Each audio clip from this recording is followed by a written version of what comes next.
주변에 계신 분들과 인사 나누겠습니다. 당신은 참 괜찮은 사람입니다 라고 인사하겠습니다. 예, 잘 오셨습니다. 하나님 말씀을 배우기 위해서 오셨는데요. 먼저 기도하고 시작하겠습니다.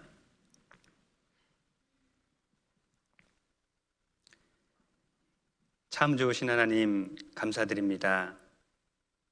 하나님께서는 하나님의 형상대로 창조된 모든 사람들이 구원을 받으며 영원한 천국에 이르기를 간절히 바라고 원하십니다. 인생길 가운데 하나님을 생각하고 알 수 있는 많은 은혜를 베풀어 주셨습니다. 특별히 한 주간 성경 강연회를 허락해 주셨고 천하보다 귀하신 분들 말씀 앞에 인도해 주셨습니다. 증거되는 말씀을 통해 살아계신 하나님이 마음속에 온전히 믿어질 수 있도록 친히 도와주시고 역사해 주실 것을 원합니다. 말씀의 시정을 하나님께 의지하고 부탁을 드립니다. 저희를 영원히 사랑하시는 예수님 이름으로 기도드립니다. 아멘. 시작하는 말씀 시편 89편 찾겠습니다.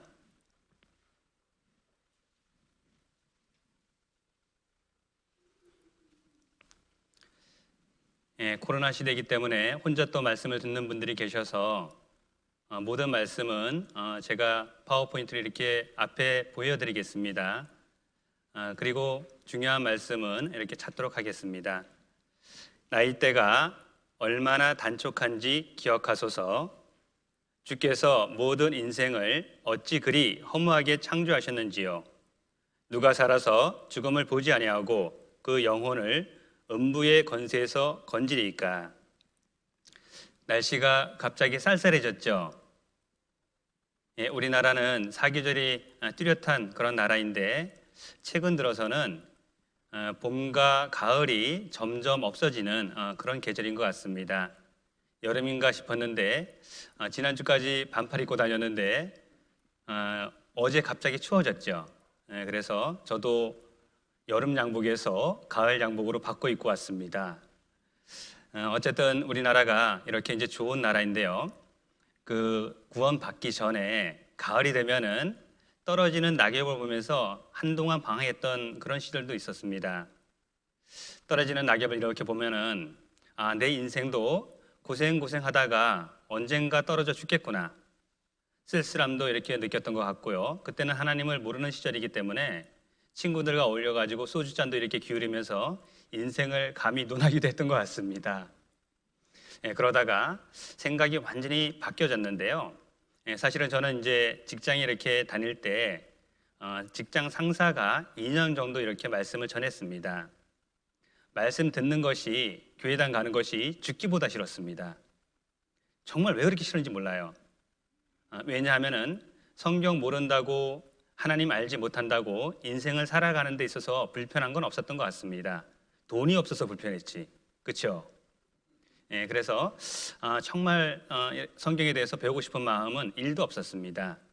그런데 2년이라는 긴 시간 동안 저를 계속해서 전도를 하셨어요. 어쩔 수 없이 제가 첫째 날 4번을 참석했습니다. 첫째 날만 가서 말씀 듣다가 화요일부터는 핑계거리 만들고 야금 만들어서 아예 참석하지 않았습니다.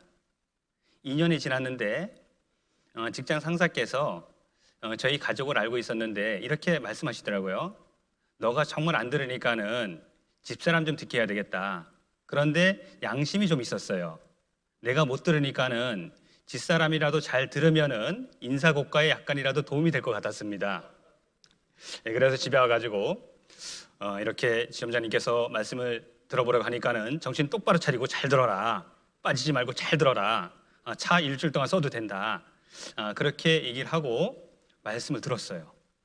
그런데 저희 집사람은 교회를 다녔던 그런 친구였고요. 말씀을 일주일 동안 듣고 나서 천국 갈 수 있다는 거예요. 하나님이 계시다는 겁니다. 그때부터 나한테는 또 다른 핍박이 시작이 됐습니다. 이제 양쪽에서 계속해서 성경 배워봐라. 너무 이제 그렇게 울기도 하고 협박도 하고 가정 평화를 위해서 들어준다라고 했습니다. 당일이 됐는데 내가 졌다라는 생각이 드는 거예요. 이제 내 인생 끝났다. 이제 완전히 잡혔다. 그래서 술을 진탕 먹고 들어갔습니다.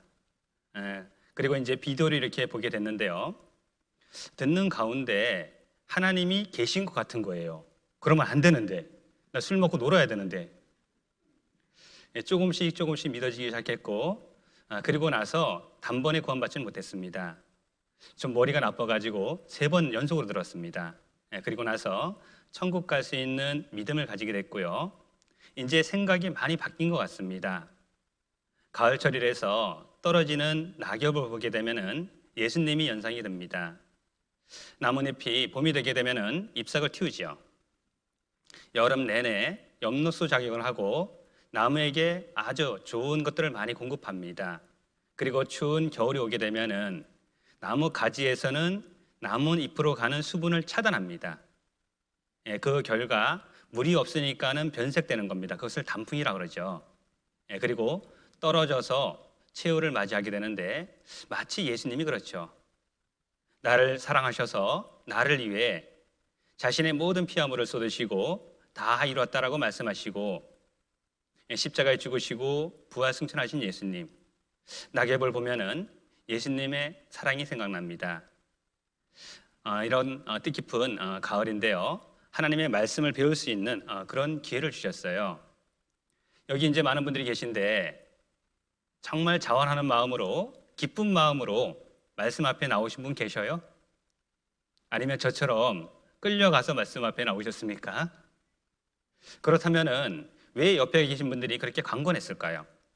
이유가 있을 거 아닙니까? 저는 일남 일녀를 키웁니다. 이제 다 컸어요. 어렸을 때 딸아이가 잔병 치레를 참 많이 했습니다. 수시로 아팠는데 그 결과 병원도 참 많이 갔던 것 같고 약을 사러도 많이 갔습니다. 아이를 키울 때는 좀 덜 했는데요. 이제 아이들이 약을 잘 안 먹기 때문에 그 약에다가 과일 시럽이라든가 뭐 달콤하게 이렇게 만들어서 잘 먹게 만들지만은 저희가 자랄 때만 해도 약은 썼어요. 그리고 물약과 가루약을 이렇게 줬고 어머님께서 숟가락에 물약을 넣고 가루약을 이렇게 부어가지고 새끼손가락으로 젓죠. 그리고 짝 빨아 먹죠. 아, 맛있다. 그리고 먹어보라 그러죠. 그런데 그것도 한 번 속는 것이 잘 안 속잖아요. 그래서 약을 안 먹겠다고 막 도망 다니면은 부모님이 잡습니다. 잡아서 강제로 눕힌 다음에 무릎을 가지고 가슴을 이렇게 누르죠. 꼼짝 못하게. 그리고 약을 이렇게 넣으려 그러면은 잘 받아 먹었습니까? 안 받아 먹었습니까? 안 받아 먹죠. 그럼 어떻게 해요? 볼을 이렇게 벌리잖아요. 그렇죠? 그리고 또 한 가지 있습니다. 코를 막아야 돼요. 그러면은 입으로 숨을 쉽니다. 호흡을 들어 마실 때 숟가락을 톡 털어 놓으면은 한 방울도 흘리지 않고 이렇게 딱 넘어가죠. 생각해 보겠습니다. 사랑하는 자녀가 먹기 싫다고 그렇게 앙탈을 하는데 울고 불고 하는데 왜 약을 먹일까요? 약을 먹지 않으면은 더 아프기 때문에 잘못될 수 있기 때문에 아이가 싫어해도 강제라도 약을 먹이십니다. 왜 여러분들을 이 자리에 모셨을까요? 사랑하기 때문에 그런 겁니다. 성경이 사실이고 정말 하나님이 계셔요. 죽음으로 끝나는 것이 아니라 죽음 이후에 영원한 천국과 지옥이 실존합니다. 이것을 먼저 마음으로 받아들인 사람, 믿는 사람은 사랑하는 가족들을, 사랑하는 사람들을 그냥 놔둘 수가 없어요. 그래서 여러분들을 감히 이 자리에 모신 겁니다. 그렇다면은 이렇게 힘든 자리, 귀한 자리 오셨으니까는 마음의 문을 여시고요. 한번 들어보시면 좋겠어요. 사실인지 아닌지. 본문 말씀, 나이대가 얼마나 단촉한지 기억하소서. 우리 인생을 한번 잠깐 생각해 보겠습니다. 참 빨리 왔죠. 인생이 70이요. 강건하면 80이라도 그 연수의 자랑은 수고와 슬픔뿐이요. 신속히 가니 우리가 날아가나이다. 저는 제가 늙는다라는 것은 감히 생각도 안 했던 것 같습니다. 그런데 몇 년 전부터 이렇게 이제 화장실에서 샤워를 하고 나와서 거울을 보면은 거울 속에 아버지가 계셔요. 깜짝 놀랍니다. 여기 올 때 촌티 안 내려고 염색하고 왔습니다. 예, 정말 시간이 빨리 이렇게 지나가는 것 같습니다. 나이대가 얼마나 단촉한지 기억하소서. 참 빨리 지나가죠. 그래서 혹자는 이렇게 얘기합니다. 10대는 10km, 20대는 20km, 50대는 50km로 달린다. 점점 빨리 가속되고 있는 거죠. 주께서 모든 인생을 어찌 그리 허무하게 창조하셨는지요. 인생 돌아보시면은 수고하고 고생한 것밖에 기억이 안 나죠. 정말 왜 이렇게 사는 게 뻑뻑하고 힘든지. 그러면 앞으로 살면 살수록 더 좋은 세상 올까요? 더 힘든 세상 올까요? 내 몸은 늙어가죠? 허리 아프죠? 눈 침침하죠? 잘 안 들리죠? 가면 갈수록 더 힘들지 좋은 세상 오지 않습니다. 그런데 하나님이 이렇게 말씀하십니다. 누가 살아서 죽음을 보지 아니하고 그 영혼을 음부의 권세에서 건지리까? 아마 이런 얘기 들어보셨을 것 같은데요.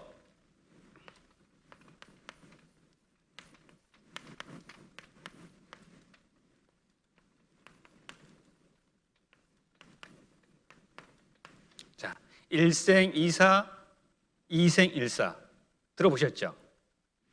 한 번 태어난 사람은 두 번 죽습니다. 그런데 두 번 태어난 사람은 한 번 죽습니다.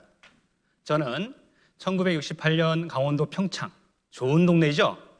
해발 700고지, 그곳에서 태어났습니다. 그리고 인생을 쭉 사는 가운데 1998년 8월 30일 하나님의 말씀을 통해서 두 번 태어났어요. 예수님께서 친히 이렇게 말씀하셨는데 사람이 거듭나지 아니하면 하나님 나라를 볼 수 없다라고 말씀하셨습니다. 모든 사람들은 반드시 두 번 태어나야 되는 겁니다. 한 번 태어난 사람은 두 번 죽습니다. 육신이 죽어요. 한 번 죽는 것은 사람에게 정하신 것이요. 반드시 죽죠. 그걸로 끝나는 것이 아닌 겁니다. 그 후에 심판이 있습니다. 그런데 거듭난 사람, 두 번 태어난 사람, 육신으로 태어나고 영혼이 거듭난 사람, 그 사람은 육신만 죽는 겁니다. 영혼은 멸망당하지 않아요. 지금 읽은 말씀이 누가 살아서 죽음을 보지 아니하고 그 영혼을 음부의 권세에서 건지리까? 죽음으로 끝나는 것이 아닌 겁니다. 죽음 이후에 또 다른 세상이 우리를 기다리고 있는 겁니다. 영원한 천국과 지옥이 실존하는 거예요. 자, 그렇다면은 준비하셔야 되는 거잖아요. 시작이 있으면은 반드시 끝이 있죠. 화무 11홍이라고요. 아무리 아름다운 꽃도 10일 못 갑니다. 우린 태어났고 내 의지와 상관없이 점점 늙어가요. 좀 더 직설적으로 표현한다면 우리는 죽어가고 있는 겁니다. 그리고 언제인지 모르지만은 죽습니다. 아이에서 점점 자라서 노인이 되고 죽음을 맞이합니다. 제가 최근에 주변에 심장 이상으로 인해 가지고 고통을 당하시는 분들이 많아 가지고요. 더 이렇게 생각하게 되는데 모든 사람들은 이 동방결절이라는 곳이 있어요. 심장 위에 있습니다.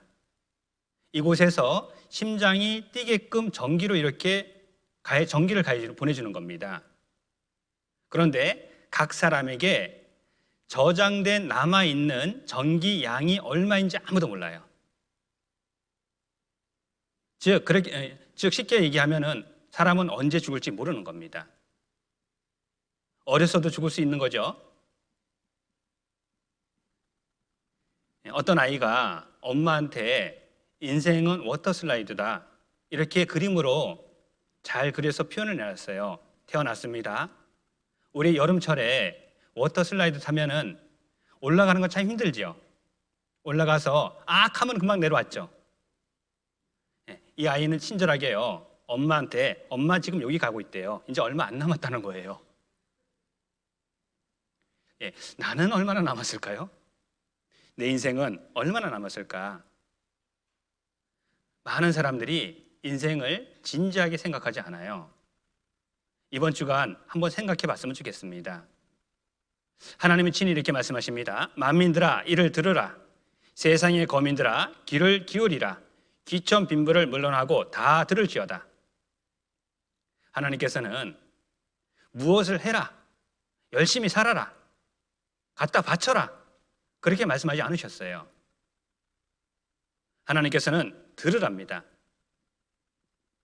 믿음은 들으면서 나며 들음은 그리스도의 말씀으로 말미암았느니라. 믿음은 내가 뭘 하는 게 아니에요. 잘 듣기만 하시면 되는 겁니다. 그래서 성경 강연회죠. 성경 말씀을 한번 잘 들어보는 겁니다. 의지를 가지고 들어보는 겁니다. 사실인지 아닌지 확인해 보는 거예요. 그러면 내가 얼마나 존귀한지를 깨닫게 되는데 너무나 많은 사람들이 생각을 하지 않아요. 그래서 시편 49편 20절에 이렇게 말씀하셨는데 존귀에 처하나 깨닫지 못하는 사람은 멸망하는 짐승 같도다. 존귀한 사람이에요. 그런데 깨닫지 못한다면 짐승보다 나은 게 과연 있을까요? 우리 주변에 보게 되면은 요즘은 반려견들 많이 키우죠. 자, 개 배고프면은 밥 먹습니다. 피곤하면은 잠자요. 사람도 마찬가지죠. 나도 배고프면은 밥 먹고 피곤하면 잠잡니다. 그런데 요즘 반려견들은요, 얼마나 주인들이 지극정성으로 잘해주는지 몰라요. 아프면 병원 가죠. 때 되면 운동시켜줍니다. 목욕시켜주지요. 미용실 데려가요. 자, 개가 태어나가지고 공부 걱정합니까? 취직 걱정합니까? 노후 걱정합니까? 근데 사람은요? 사람은 태어나자마자 정말 좋은 대학교 가야 되는데, 좋은 직장 잡아야 되는데, 가정 이루면 집 사야 되는데, 자녀 나면은 자녀 공부시켜야 되고, 노후에 어떻게 살까? 고생 그렇게 살아가고 있는 겁니다. 제가 최근에 울산에 가면은 하늘공원이라는 이렇게 이제 장례 전문하는 매장하는 데가 있는데요. 화장하는 데가 있는데 그곳을 이렇게 가는데요. 반려짐승 장례식장이 있더라고요. 거기에서 반려짐승을 수의를 입혀가지고 화장을 해요. 그리고 납골당에 갖다 모신대요. 야, 참 이 가치관이 점점 바뀌어가죠. 만약에 사람이 이렇게 고생하다가 죽음으로 끝난다면은 짐승보다 나은 게 뭐가 있습니까? 우리 한번 고민해 봐야 되는 거예요. 제가 용인에서 많은 시간을 이렇게 보냈는데요. 용인에서 그 성남의 동생에서 이렇게 이제 살고 있었고, 제가 용인에 살 때는 용인에서 성남 가는 그 지름길이 에버랜드를 이렇게 통과해서 가는 길이 있었어요. 에버랜드 다녀오셨어요? 네. 네, 그렇죠. 좋죠. 그렇죠. 네, 그 근처에 가면은 돼지 키우는 집이 많습니다. 어느 날 이렇게 이제 동생 집으로 가는데 그 길은 지름길인데 편도 1차선이에요. 예전에 그 외제차라든가 뭐 변차라든가 짐승을 실은 차를 이렇게 만나면은 추월하거나 멀리 떨어져 가죠. 외제차 요즘은 많지만은 예전에 제가 운전할 때는 그렇게 많지 않았거든요. 괜히 가다가 슬쩍 부딪히면은 내 차 줘도 안 되잖아요. 그래서 추월을 하거나 그냥 멀리 떨어져 가거나 또 짐승 이렇게 싣고 가는 차량 보면은 좀 기분이 이상하죠. 그래서 추월을 이렇게 하려고 하는데 반대편 차선에서 계속 차가 오는 거예요. 이러다가 사고 나겠구나. 그냥 천천히 가야지. 그리고 돼지 실은 차를 이렇게 따라갔어요. 따라갔는데 너무 재밌는 거예요. 과속 방지턱이 나타납니다. 그러면 운전자가 브레이크를 잡죠. 그럼 돼지가 넘어져요. 넘어지면 나 같으면 그냥 가만히 있겠어. 근데 그 짧은 다리를 가지고 막 아둥바둥 일어납니다. 그러다가 이제 과속 방지턱을 지나서 다시 이렇게 출발을 하잖아요. 또 넘어져. 커브 뜰면 넘어지고 또 일어나고. 그걸 보면서 뒤에 가면서 야, 돼지 진짜 머리 나쁘다. 나 같으면 그냥 있는다. 가만히 누워 있는다 내가. 이제 그러다가 이런 생각이 들었습니다. 다 자란 돼지였어요. 저 돼지들은 지금 어디로 가는 것일까? 잠시 후에 자기가 죽을 운명이라는 것을 알고 있을까? 그것을 안다라면은 저렇게 아등바등할까요? 그런 찰나에 이제 옆으로 이렇게 스쳐 지나가는 많은 사람들을, 운전자들이 이렇게 내 눈에 들어오기 시작했어요. 저분들은 무엇 때문에 저렇게 열심히 살지? 새벽에 일어나서 별 보고 출근하고 별 보며 퇴근하고 아등바등 무엇 때문에 저렇게 열심히 살까? 인생에 태어난 목적을 알까? 그냥 저렇게 열심히 살다가 하나님을 만나지 못하고 죽는다면은 차라리 짐승이 나은 거죠. 참 불쌍하다. 그런 생각이 마음에 확 밀려왔어요. 그러면서 너무나 감사한 겁니다. 참 나 같은 강팍한 사람도 하나님께서 은혜를 주셔가지고 성경을 배울 수 있는 기회를 주셨고, 그 성경을 배우기까지 내 주변에 먼저 진리를 깨달은 사람들이 계속해서 경고했습니다. 죽음으로 다가 아니다. 정말 하나님 계시다. 한번 들어봐라. 저는 그 경고를 계속해서 귓전으로 2년 동안 흘려보냈어요. 그런데 그런 나를 하나님이 끝까지 사랑해 주셨어요.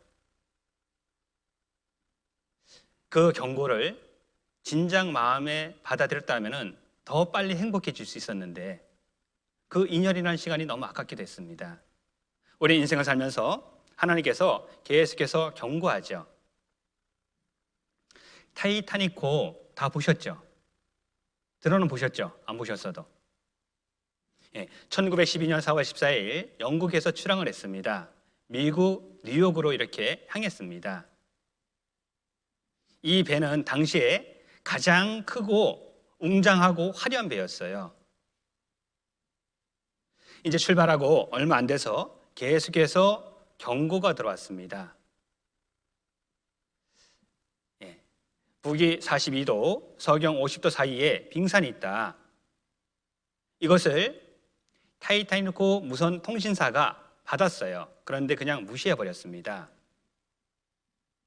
이것으로 끝난 것이 아닌 겁니다. 두 번째 경고가 또 왔습니다. 몇 시간 후에 같은 내용의 전문이 왔는데 이번에도 무신통신사가 무시를 했어요. 세 번째 왔습니다. 선장에게 보고를 했어요. 선장은 사장한테 선주에게 보고했는데 사장이 그냥 이 전문을 쓰레기통에 던져버렸어요. 그리고 네 번째 경고가 왔습니다. 1시간쯤 후에 네 번째 경고가 들어왔고 선장은 승객들에게 빙산을 조심하라고 지시했습니다. 자, 선장이 조심해야 돼요? 승객이 조심해야 돼요? 다른 사람 생각하지 마시고 나만 생각하셔요. 그리고 다섯 번째 다시 또 경고가 들어왔어요. 그런데 타이타닉호는 전 속력으로 달렸어요. 이유가 있었습니다. 올림픽호가 최고 횡단 기록을 가지고 있었는데 이걸 깨고 싶었어요. 이 기록을 깨기 위해 가지고 계속되는 그 경고를 무시하고 전 속력으로 달렸습니다. 그러다가 빙산과 부딪혔어요. 무려 1523명이 죽게 됩니다. 인생길 가운데 하나님은 우리 주변에 많은 사랑하는 분들이 돌아가시죠. 아프시죠. 그것이 경고인 겁니다. 한번 내 인생 내 거잖아요. 우리 한번 생각해 보셔요. 이제 타이타닉호가 빙산과 충돌하고요. 선주와 선장과 많은 사람들이 대책회의를 합니다. 그때 간절히 부른 사람이 있어요. 누굴 불렀냐면은 이 타이타닉호를 설계한 설계자를 불렀습니다. 왜 설계자를 불렀을까? 이 배에 대해서 가장 잘 아니까 그런 거죠. 설계자는 이렇게 얘기합니다. 한두 시간 있다가 가라앉을 거라고요. 그리고 실제 가라앉았어요. 나도 내 인생에 대해서 정확하게 알고 싶다라면 나를 창조하신 창조 하나님 앞에 나가서 물어봤을 때 내가 왜 태어났고 왜 살고 있고 지금은 어떻게 되는지 이 근본적인 문제를 우리 각자에게 남은 시간은 얼마나 될까요? 우리는 내일을 알지 못하죠. 내일은 나의 영역이 아니에요.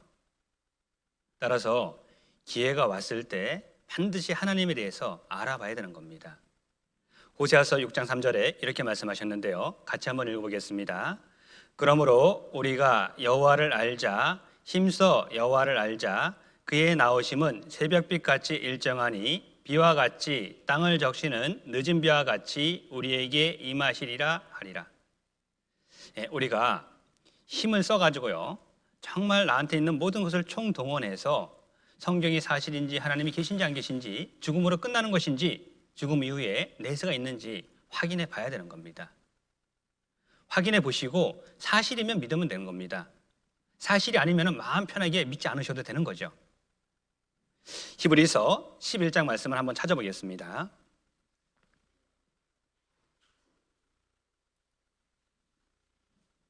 이제 하나님에 대해서 좀 더 자세하게 이렇게 살펴보도록 하겠습니다. 히브리서 11장 6절 찾으셨으면 성경을 읽으시고, 혹시 못 찾는 분들은 앞에 있는 화면을 보셔도 됩니다. 믿음이 없이는 기쁘시게 못하나니 하나님께 나아가는 자는 반드시 그가 계신 것과 또한 그가 자기를 찾는 자들에게 상 주시는 이심을 믿어야 할지니라.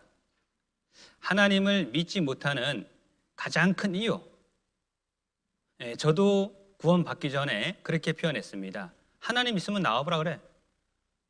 눈에 보이면 믿지. 너무나 많은 사람들이 눈에 보이지 않기 때문에 하나님은 계시지 않는다라고 생각합니다. 자, 그런데 우리 눈으로 확인할 수 있는 것은 전체 사물의 22%밖에 안 돼요. 눈에 보이는 것도 눈에 보이지 않는 것으로 이루어진 겁니다. 이 자리에 우리 아까 목사님께서 핸드폰 꺼달라고 부탁을 드렸죠. 핸드폰이 울립니다. 전파가 눈에 보이지 않지만 오는 겁니다. 우리 시대는 더 과학이 발달해서 미국에서 한국 사람과 화상통화가 가능하죠. 얼굴 보면서 통화할 수 있습니다. 전파는 눈에 보이지 않지만 분명 존재하는 겁니다.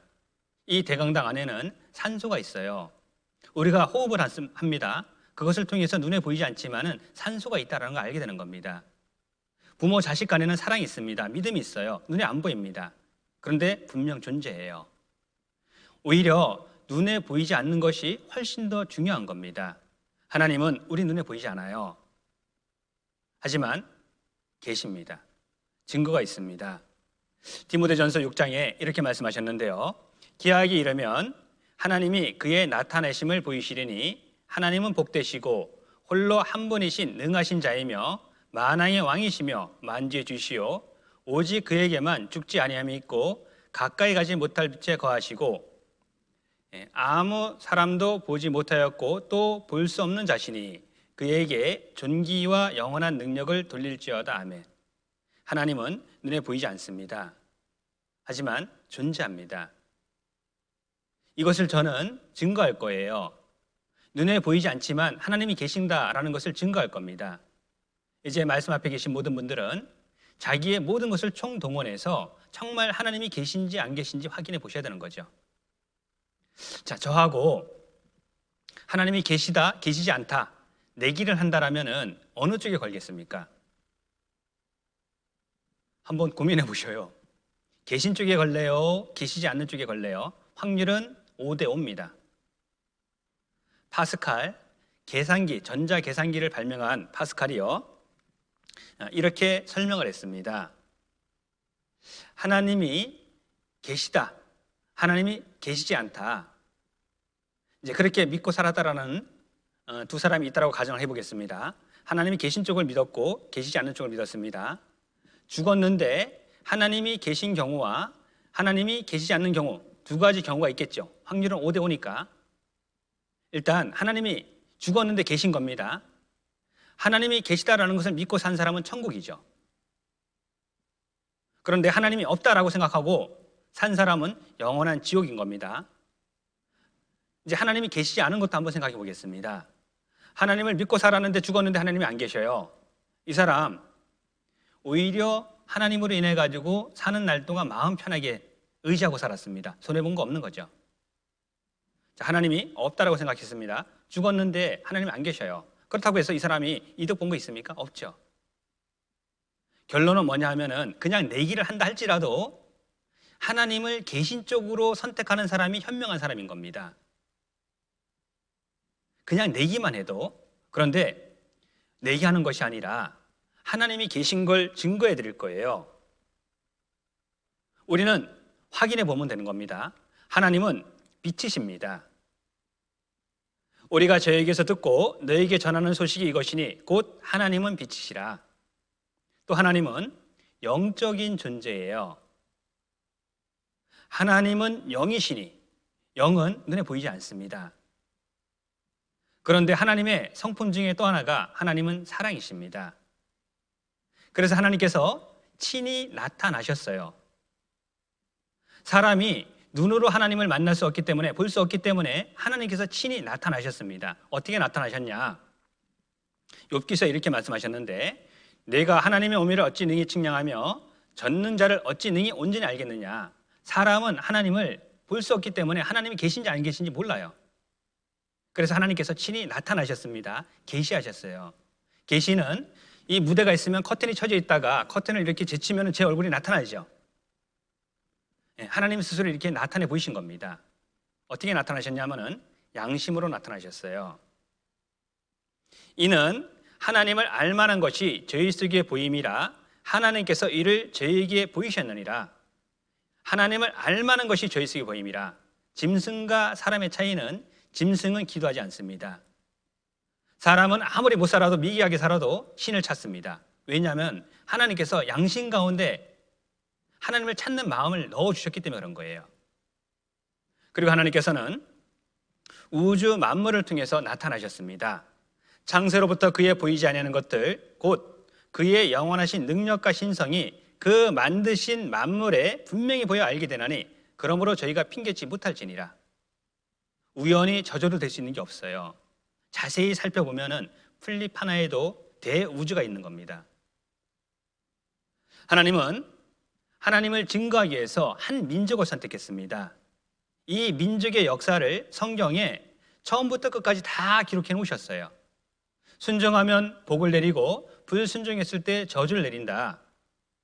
이 이스라엘 민족의 역사를 통해서 하나님이 계시다라는 것을 우리는 알 수 있는 겁니다. 나 여호와가 말하노라 너희는 나의 증인 나의 종으로 택함을 입었나니 이는 너희로 나를 믿으며 내가 그인줄 깨닫게 하려 함이라. 나의 전에 짐을 받은 신이 없었느니라 나의 후에도 없으리라. 이스라엘 민족의 역사를 통해서 하나님을 확연하게 알 수 있습니다. 확실하게 알 수 있습니다. 그리고 가장 중요한 계시 성경입니다. 너무나 중요하기 때문에 같이 한번 읽어보겠습니다. 태초에 말씀이 계시니라. 이 말씀이 하나님과 함께 계셨으니 이 말씀은 곧 하나님이시라. 말씀이 하나님이죠. 따라서 우리는 말씀을 자세하게 공부해 봤을 때 하나님이 어떤 분인지 알게 되는 겁니다. 그래서 이번 주간 성경을 쭉 배우면은 하나님께서는 창조주라는 걸 알게 될 거예요. 태초에 하나님이 천지를 창조하시니라. 집마다 지은이가 있는 것처럼 만물을 지으신 분은 하나님이신 겁니다. 또 성경을 쭉 배우는 가운데 하나님께서는 역사의 주관자임을 알게 될 거예요. 성경의 3분의 1은 예언서입니다. 사람은 앞으로 될 일을 모르죠. 그런데 하나님께서는 전지전능하시기 때문에 성경의 3분의 1은 앞으로 역사가 이렇게 진행될 것이다 라고 미리 말씀해 놓으신 겁니다. 그대로 역사가 이루어져요. 뿐만 아니라 하나님은 심판자입니다.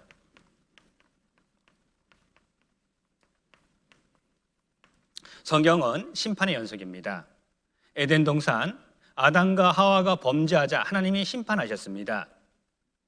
노아 시대 죄가 관영하니까는 물로 세상을 심판했습니다. 마지막 때 하나님께서는 불로 심판하신다라고 말씀하셨고 그 샘플로서 소돔과 고모라 성에 죄가 관영하니까는 성적인 죄가 관영하니까는 불로 심판하셨습니다. 그런데 하나님께서는 심판이 목적이 아니에요. 반드시 피할 길을 주십니다. 그래서 하나님은 구원자입니다. 아담과 하와가 범죄하자 가죽 옷을 해 입히셨어요. 노아 시대 물로 세상을 심판하기 전에 방주를 예비해 놓으셨습니다. 소돔 고모라 성 불과 영으로 심판하기 전에 소활성을 예비해 놓으셨어요. 이제 오늘 이번 주간 성경을 쭉 배우는 가운데 하나님께서 우주 만물을 창조하셨고 역사를 주관하시고 심판과 구원자라는 것을 알게 된 사람, 이것이 마음에 믿어진 사람을 하나님을 아버지라 부를 수 있는 겁니다. 하나님은 아버지 하나님인 겁니다. 이것이 이번 성경 강연의 최종 목적인 겁니다. 그래서 우리는 성경을 자세하게 배워볼 겁니다. 자, 자세하게 배워봐야 된다고 말씀드렸죠. 너희는 여호와의 책을 자세히 읽어보라고 말씀하셨어요. 자, 뭐 같습니까? 앞에 화면에 뭐 같습니까? 앵무새 같죠? 자세히 보세요. 뭐 같습니까? 사람입니다. 못 믿겠죠? 자, 발입니다. 얼굴이죠? 사람이에요. 자세히 보셔야 되는 겁니다. 뭐 같습니까? 역시 사람이에요. 5분의 사람입니다. 따라서 우리는 자세하게 한번 정말 성경이 어떤 책인지 확인해 볼 겁니다. 먼저 성경에 대해서 확인해 보겠습니다. 태초에 말씀이 계시니라. 이 말씀이 하나님과 함께 계셨으니 이 말씀은 곧 하나님이시라. 자, 말씀이 하나님이죠. 따라서 성경 말씀을 자세히 확인해 봤을 때 하나님이 어떤 분이라는 것을 알 수 있어요. 아무리 교회를 열심히 다니고 새벽 기도를 하고 철야 기도를 하고 봉사를 많이 한다 할지라도 성경을 배운 적이 없다라면 그분은 교회에 다닌 것이지 하나님과는 상관없는 겁니다. 교회에 다니는 것이 중요한 것이 아니에요. 하나님이 어떤 분인지를 더 정확하게 알아야 되는 겁니다. 자, 성경은 어떤 책일까? 성경은 정말 대단한 책입니다. 통상 책들은 40년 정도가 지나면 읽혀지지 않아요. 과학이 발달합니다. 사람들의 의식구조가 달라져요. 그런데 성경은 제일 오래된 것은 지금부터 3,500년 전에 기록됐어요. 제일 최근에 기록된 것이 1,900년 전에 기록됐습니다. 성경은 글이 있는 모든 언어로 번역이 됐습니다. 3,300개 언어 이상으로 번역이 됐어요. 서양 문학의 70% 이상은 성경에 직간접 영향을 받았습니다. 지금까지 너무나 많은 사람들이 성경을 없애려고 했지만 여전히 존재하는 책. 이 성경에는 인류 역사 처음부터 마지막까지 역사가 다 기록되어 있는 것은 물론이고요. 죽음 이후에 삶에 대해서 다 기록되어 있습니다. 따라서 우리는 성경을 반드시 자세히 배워봐야 되는 겁니다. 성경은 지금부터 3,500년 전인 BC 1,500년경에 기록되기 시작해서 AD 100년경에 완성됐습니다. 무려 1,600년간 기록됐어요. 성경은 구약 성경이 39권, 신약이 27권, 3구 27, 합이 66권. 성경은 40여 명의 기자가 기록을 했는데요. 하나님께서 들려주시는 것, 보여주시는 것을 받아 쓴 것이 이것이 성경인 겁니다. 그래서 모든 성경은 하나님의 감동으로 된 것으로, 감동이 페르메노이에요. 바람이 불면은 돛담배가 돛을 쫙 펼쳤습니다. 쫙 밀려가는 것처럼 하나님께서 보여주시는 것, 들려주시는 것을 받아 쓴 것. 그러면은 인간의 생각이 들어간 건 아니죠. 그래서 마치 이런 겁니다. 할머니가 아들이 미국에 가 있어요. 손주와 함께 이렇게 한국에 살고 있는데 할머니가 컴퓨터를 잘 못해요. 이메일을 잘 못 보내는 겁니다. 그래서 손자한테 미국에 있는 아들한테 편지 좀 받았어라. 아범아 잘 있냐? 부산은 갑자기 날씨가 추워져 가지고 이제 긴팔 입고 다닌다. 코로나도 어느 정도 진정돼 가지고 위드 코로나 시대가 올 것 같구나. 너 있는 곳은 어떠냐? 쭉 이런 편지를 보냈습니다. 보낸 이는 아들이에요. 그런데 내용을 읽어보면은 엄마가 보냈구나 라는 것을 알 수 있죠. 성경을 받아 쓴 사람은 사람입니다. 그런데 내용을 확인해 보면은 사람의 생각으로, 능력으로 도저히 알 수 없는 내용들이 많이 기록되어 있는 겁니다. 하나님께서 보여주시는 것, 들려주시는 것을 받아 쓴 것이 이것이 성경인 겁니다. 그래서 성경을 받아 쓴 사람을 기자라고 하는 겁니다. 신문 기자, 뉴스 기자 그러죠. 사실 그대로를 받아 쓰는 겁니다. 그래서 구약 시대 때는 종이가 없었기 때문에 파피루스라든가 짐승의 가죽에다가 성경을 기록했던 겁니다. 예레미야서는 예레미야 선지자한테 받아 쓰라고 했습니다. 여호와께로서 말씀이 예레미야에게 임하여 이르시니라. 이스라엘 하나님 여호와께서 이같이 일러 가라사대 내가 내게 이른 모든 말을 책에 기록하라. 예레미야 선지자한테 쓰라 그래서 예레미야서, 에스겔서, 호세아서, 아모스서. 구약 성경 대부분은 성경을 받아 쓴 사람의 이름이 책의 제목입니다. 대부분이라 그랬습니다. 자, 구약이 39권, 신약이 27권, 총 66권인 겁니다. 마태복음 24장에 이 천국 복음이 모든 민족에게 증거되기 위하여 온 세상에 전파된다라고 말씀하셨습니다. 1900년 전에 성경이 온 세상에 전파된다 이렇게 말씀해 놓으셨는데, 자, 우리 시대 어떻게 됐는지 확인해 보겠습니다. 히브리어, 헬라어로 기록된 성경이 전 세계에 글씨가 있는 모든 언어는 거의 다 번역이 됐어요. 어린 왕자가 253개 언어로 번역이 됐습니다. 그럼 성경은 어떨까요? 성경은 무려 2017년 말 기준 3,324개 언어로 번역이 됐어요. 세상에서 가장 많이 읽힌 책, 가장 많이 팔리는 책, 당연히 성경입니다. 왜일까요? 진리이기 때문에 그런 겁니다. 진리는 변하지 않습니다. 자, 성경은 어떤 내용으로 구성되어 있을까? 네, 성경을 배우면서 많은 사람들이 이렇게 생각합니다. 성경 사실일까? 증거 있을까? 하나님은 그런 사람 있을 줄 이미 아셨어요. 그래서 신명기서 18장 21절로 22절에 내가 혹시 심중에 이르기를 마음으로 생각하기를 그 말이 여호와의 이르신 말씀인지 우리가 어떻게 알려하리라. 만일 선자가 있어서 여호와의 이름으로 말하니래 증언이 없고 증거도 없고 성취함도 없으면 예언한 것이 그대로 이루어지지 않는다면 이것은 가짜란 얘기예요. 그럼 반대로 생각해 보겠습니다. 과거 역사에 대해서 명확한 증거가 있어요. 앞으로 이렇게 역사가 이루어질 것이다 라고 미리 예언해 놨는데 그것이 그대로 이루어졌습니다. 그러면 하나님 책이 되는 겁니다. 맞죠?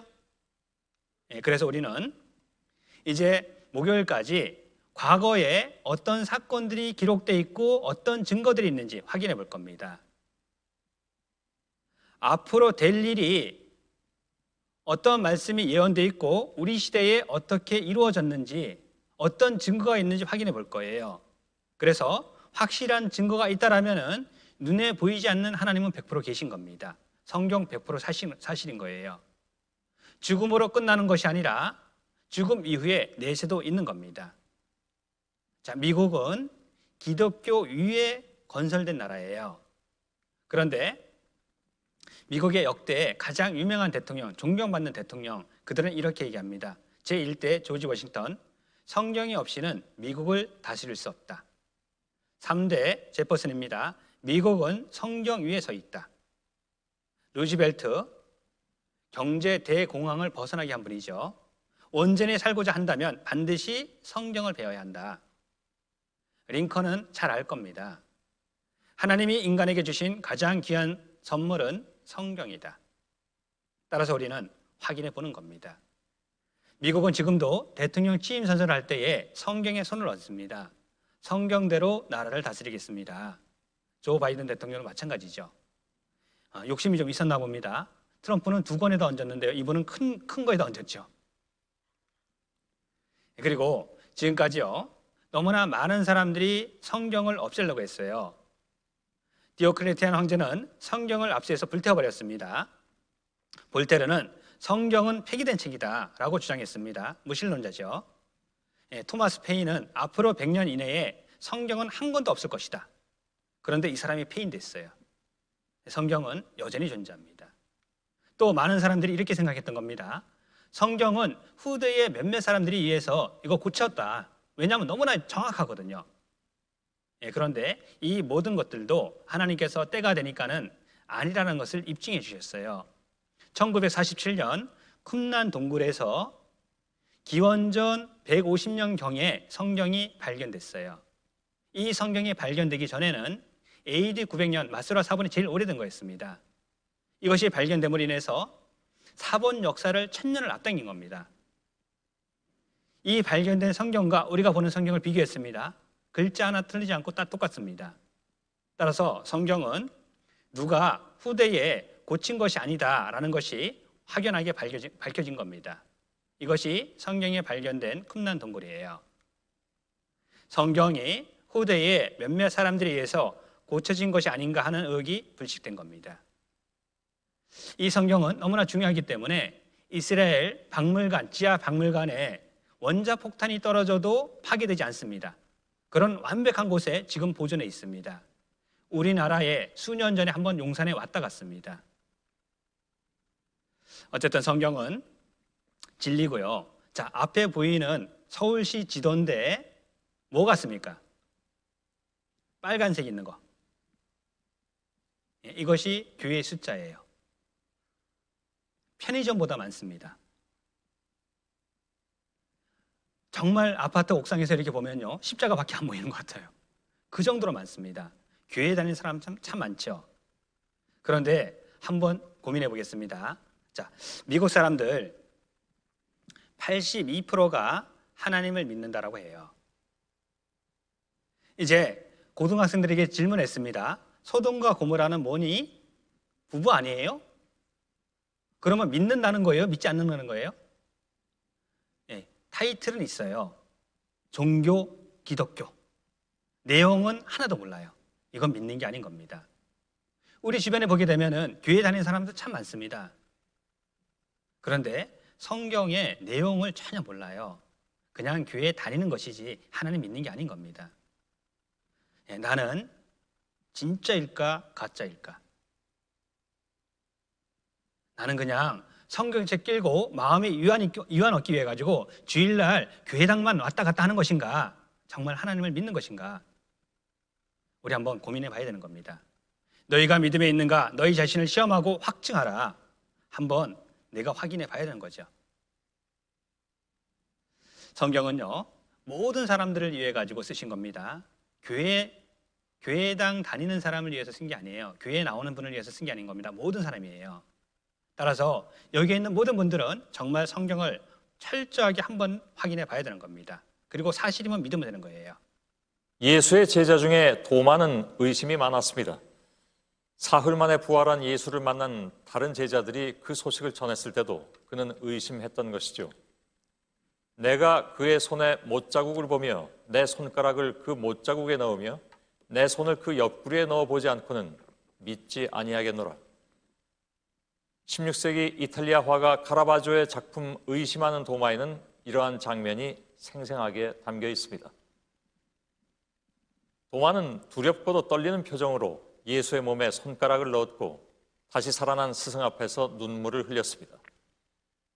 그래서 이제 도마는 기독교에서 연약한 믿음을 상징하는 사례로 인용되곤 합니다. 그러나 한 신부님은 도마를 사뭇 다르게 읽어내기도 했더군요.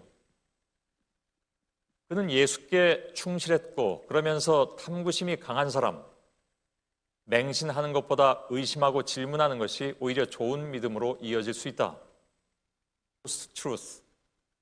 즉 객관적 사실보다는 자신이 믿고 싶어하는 것을 더 믿는 탈진실의 시대가 됐습니다. 범람하는 이 거짓 뉴스의 홍수에서 시민이 살아남는 방법은 합리적인 의심을 품는 것이 아닐까. 그렇게 모두가 조금은 괴롭고 피곤하고 또 때로는 조금은 매정해야 하는 도마가 돼야 하는 시대. 보지 못하고 믿는 자들은 복되도다. 도마에게 했던 예수의 그 말처럼 보지 않고도 믿을 수 있다면 얼마나 좋을 것인가. 하지만 그것은 신의 영역인 종교의 세계에서 아름다운 덕목일 뿐. 이 혼돈의 시국에 필요한 덕목은 바로 합리적 의심이 아닐지. 하물며 도마도 그랬는데 말이죠. 오늘의 앵커 브리핑이었습니다. 자, 우리 합리적 의심을 한번 해보는 겁니다. 성경이 사실인지 아닌지. 그리고 사실이면 믿으면 된다 그랬잖아요. 그렇다면 왜 하나님께서는 성경을 주셨을까요? 성경을 주신 목적이 있을 거 아닙니까? 누가 그러더라고요. 이거 목침으로 쓰면 참 좋다고. 그런 용도가 아니죠. 성경을 주신 목적은요, 오직 이것을 기록함은 너희로 예수께서 하나님의 아들 그리스도이심을 믿게 하려 하며 또 너희로 믿고 그 이름을 힘입어 생명을 얻게 하려 함이라. 성경을 주신 목적은 영원한 생명 얻으라고 주신 거예요. 따라서 우리는 확인해 보는 겁니다. 어떻게 확인하냐? 잘 들어보면 되는 거예요. 너희는 귀를 기울이고 내게 나와 들으라. 그리하면 너희 영혼이 살리라. 내가 너희에게 영원한 언약을 세우리니 곧 다윗에게 허락한 확실한 은혜니라. 너희는 들으라. 너희는 바치라 라고 말씀하지 않으셨죠? 너희는 들으라. 잘 들어보는 겁니다. 그때 사실이면은 믿어지는 거예요. 이때 내 영혼이 살아나는 겁니다. 이것이 은혜인 거예요. 자, 이 말씀은 너무나 중요하기 때문에 찾아보겠습니다. 이사야서 41장 말씀입니다.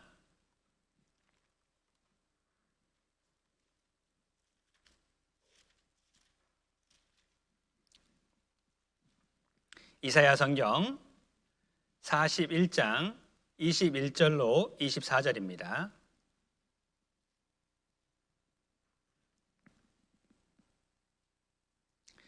나 여호와가 말하노니 너희 우상들은 소송을 일으키라. 야곱의 왕이 말하노니 너희는 확실한 증거를 보이라. 장차 당할 일을 우리에게 진술하라. 또 이전 일에 어떤 것도 고하라. 우리가 연구하여 그 결국을 알리라. 혹 장래사를 보이며 후래사를 진술하라. 너희의 신됨을 우리가 알리라. 또 복을 내리든지 화를 내리라.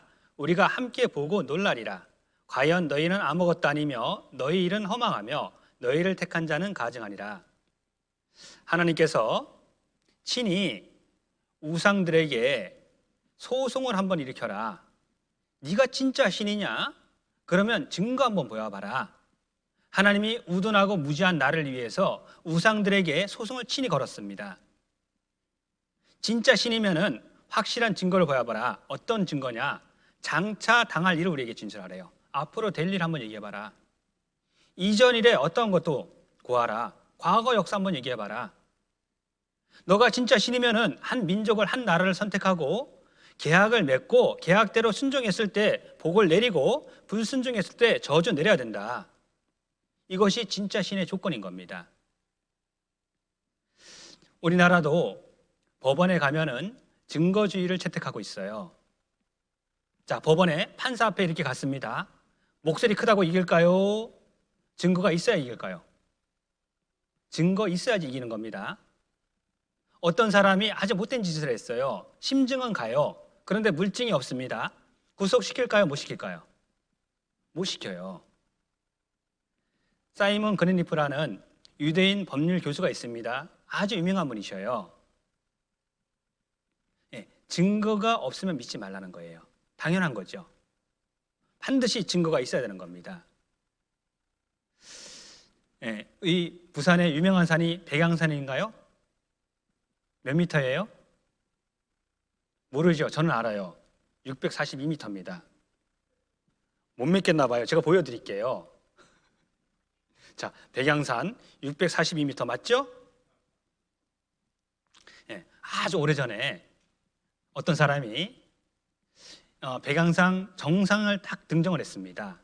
그런데 갑자기 배가 아픈 거예요. 어떻게 할까 고민하다 보니까 사람이 아무도 없어가지고 실례를 했습니다. 자리를 뜨려고 하는데 너무 적나라하게 드러났어요. 그 변이. 그래가지고 큰 돌을 갖다가 이렇게 쌓았습니다. 가렸어요. 그러자 다음부터 사람들이 올라오면서 무거운 돌을 갖다가 쌓기 시작하는 겁니다. 그래서 이렇게 탑이 됐어요. 그러면은 사람들은 이때부터 섬기죠. 올라가면 막 기도하는 사람이 있습니다. 이 안에 뭐 있어요? 이런 변이 있나, 그렇죠? 자, 생각해 보시기 바랍니다. 말을 합니까? 움직여요? 앞으로 될 일을 미리 진술합니까? 아니죠. 그냥 우상인 거예요. 증거도 없습니다. 근데 너무나 많은 사람들이 증거도 없는데도 불구하고 믿어요. 자, 여기 계신 분들이 돈이 좀 있다고 생각하고요. 저한테 1억 빌려주실 분.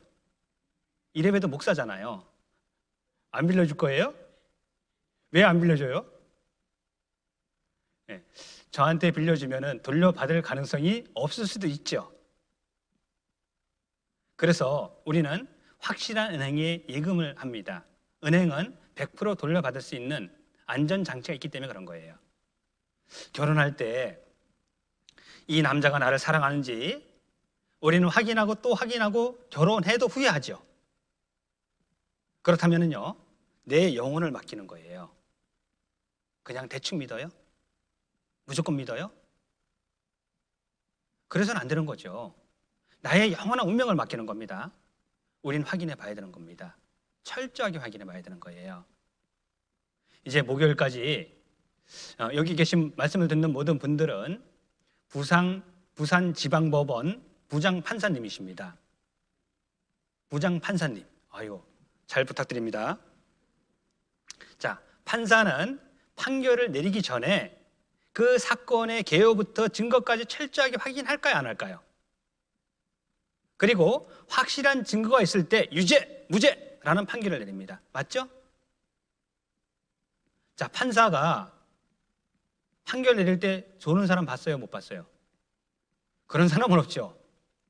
판사님들 졸아서는 안 되는 겁니다. 잘 들으셔야 되는 거예요.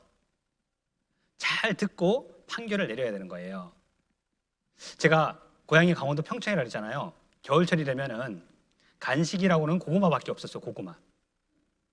어머니께서 솥에다가 이렇게 이제 겨울철이 되면은 간식을 쪄줍니다. 솥에다가 고구마를 잔뜩 앉혀놔요. 그리고 이제 어느 정도 시간이 지나면 저한테 그럽니다. 경수야, 고구마 잘 익었는지 확인해라. 솥뚜껑 열 때 조심하고. 항상 그러셨어요.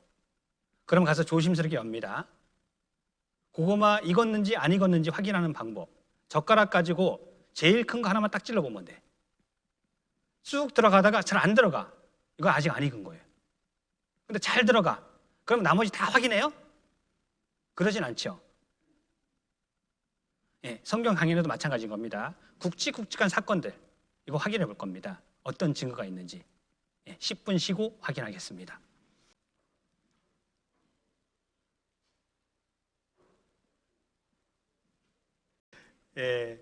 이제 본격적으로 정말 눈에 보이지 않는 하나님이 살아계심을 증거하도록 이렇게 하겠습니다. 자, 화면 보시면은요, 우주 만물은 저절로 됐을까요? 아니면 창조됐을까요? 이 대강당 안에 있는 물건 중에서 저절로 됐다라는 것을 한 가지라도 발견한다면 제가 100만 원 드릴게요. 이렇게 자신 있게 얘기하는 것은 없기 때문에 그런 겁니다.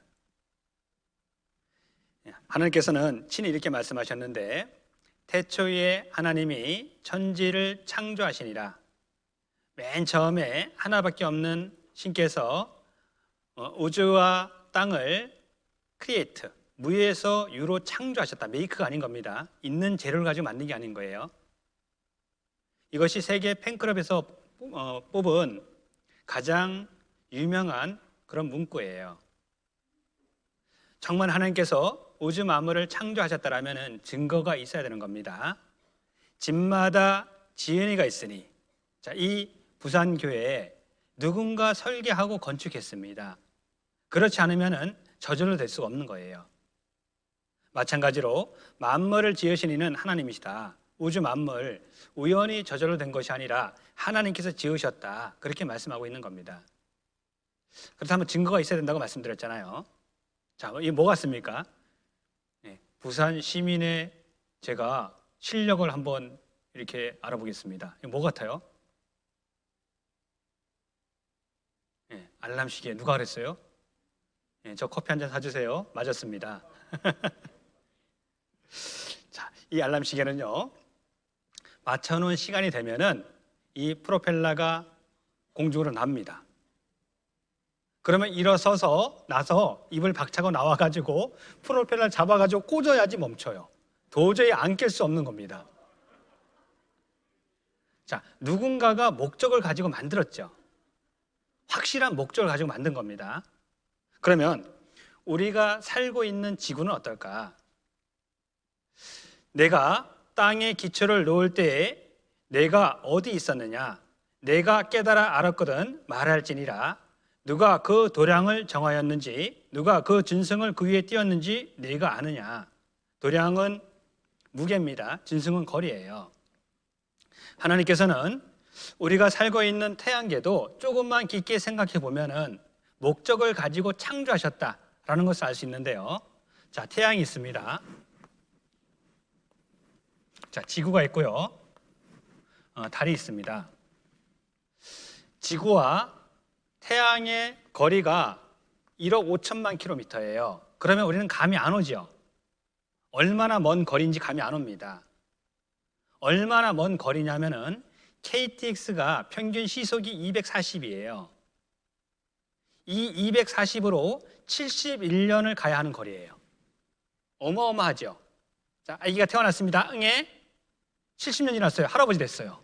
그 거리가 엄청 멀리 떨어져 있는 거죠. 이 태양은 시속 7만 2천으로 달립니다. 그런데 지구가 태양을 쫓아가면서 10만 8,980으로 공전을 해요. 그냥 공전하는 게 아니죠. 자전도 합니다. 1650으로요. 지구가 태양을 한 바퀴 도는 것이 1년입니다. 그리고 달도 38만 킬로 이렇게 이제 지구와 떨어져 있는데 38 그러면 생각나는 게 있죠. 광땡 그런 분은 저하고 예전에 똑같은 삶을 살았던 분이에요. 38만 킬로 떨어져 있는데요. 이 달이 지구를 한 달에 한 바퀴 돕니다. 4,752로 돌아요. 자, 어떤 분이 이 만덕구에서 해운대로 버스를 타고 출퇴근을 합니다. 제가 그냥 이 부산교에 산다라고 가정하고 해운대로 출퇴근한다고 가정해 보겠습니다. 버스를 탔어요. 어떤 여자분이 내 발을 밟았습니다. 우연일까요? 계획적일까요? 우연이죠. 그런데 1년 365일 하루도 안 빼놓고 매일마다 발을 밟았어요. 이거 우연이에요? 계획적이에요? 제가 잘생겼잖아요. 자, 그러면은 이렇게 한번 생각해 보겠습니다. 지금까지 지구는 태양을 몇 바퀴 돌았을까요? 정확한 속도, 궤도를 유지하면서 달은 지구를 몇 바퀴 돌았을까요? 이게 우연이에요? 누군가가 철저하게 계획하고 설계하지 않으면 이런 일은 있을 수 없는 거예요. 하나님께서는 이 지구를 특별하게 창조하셨는데요.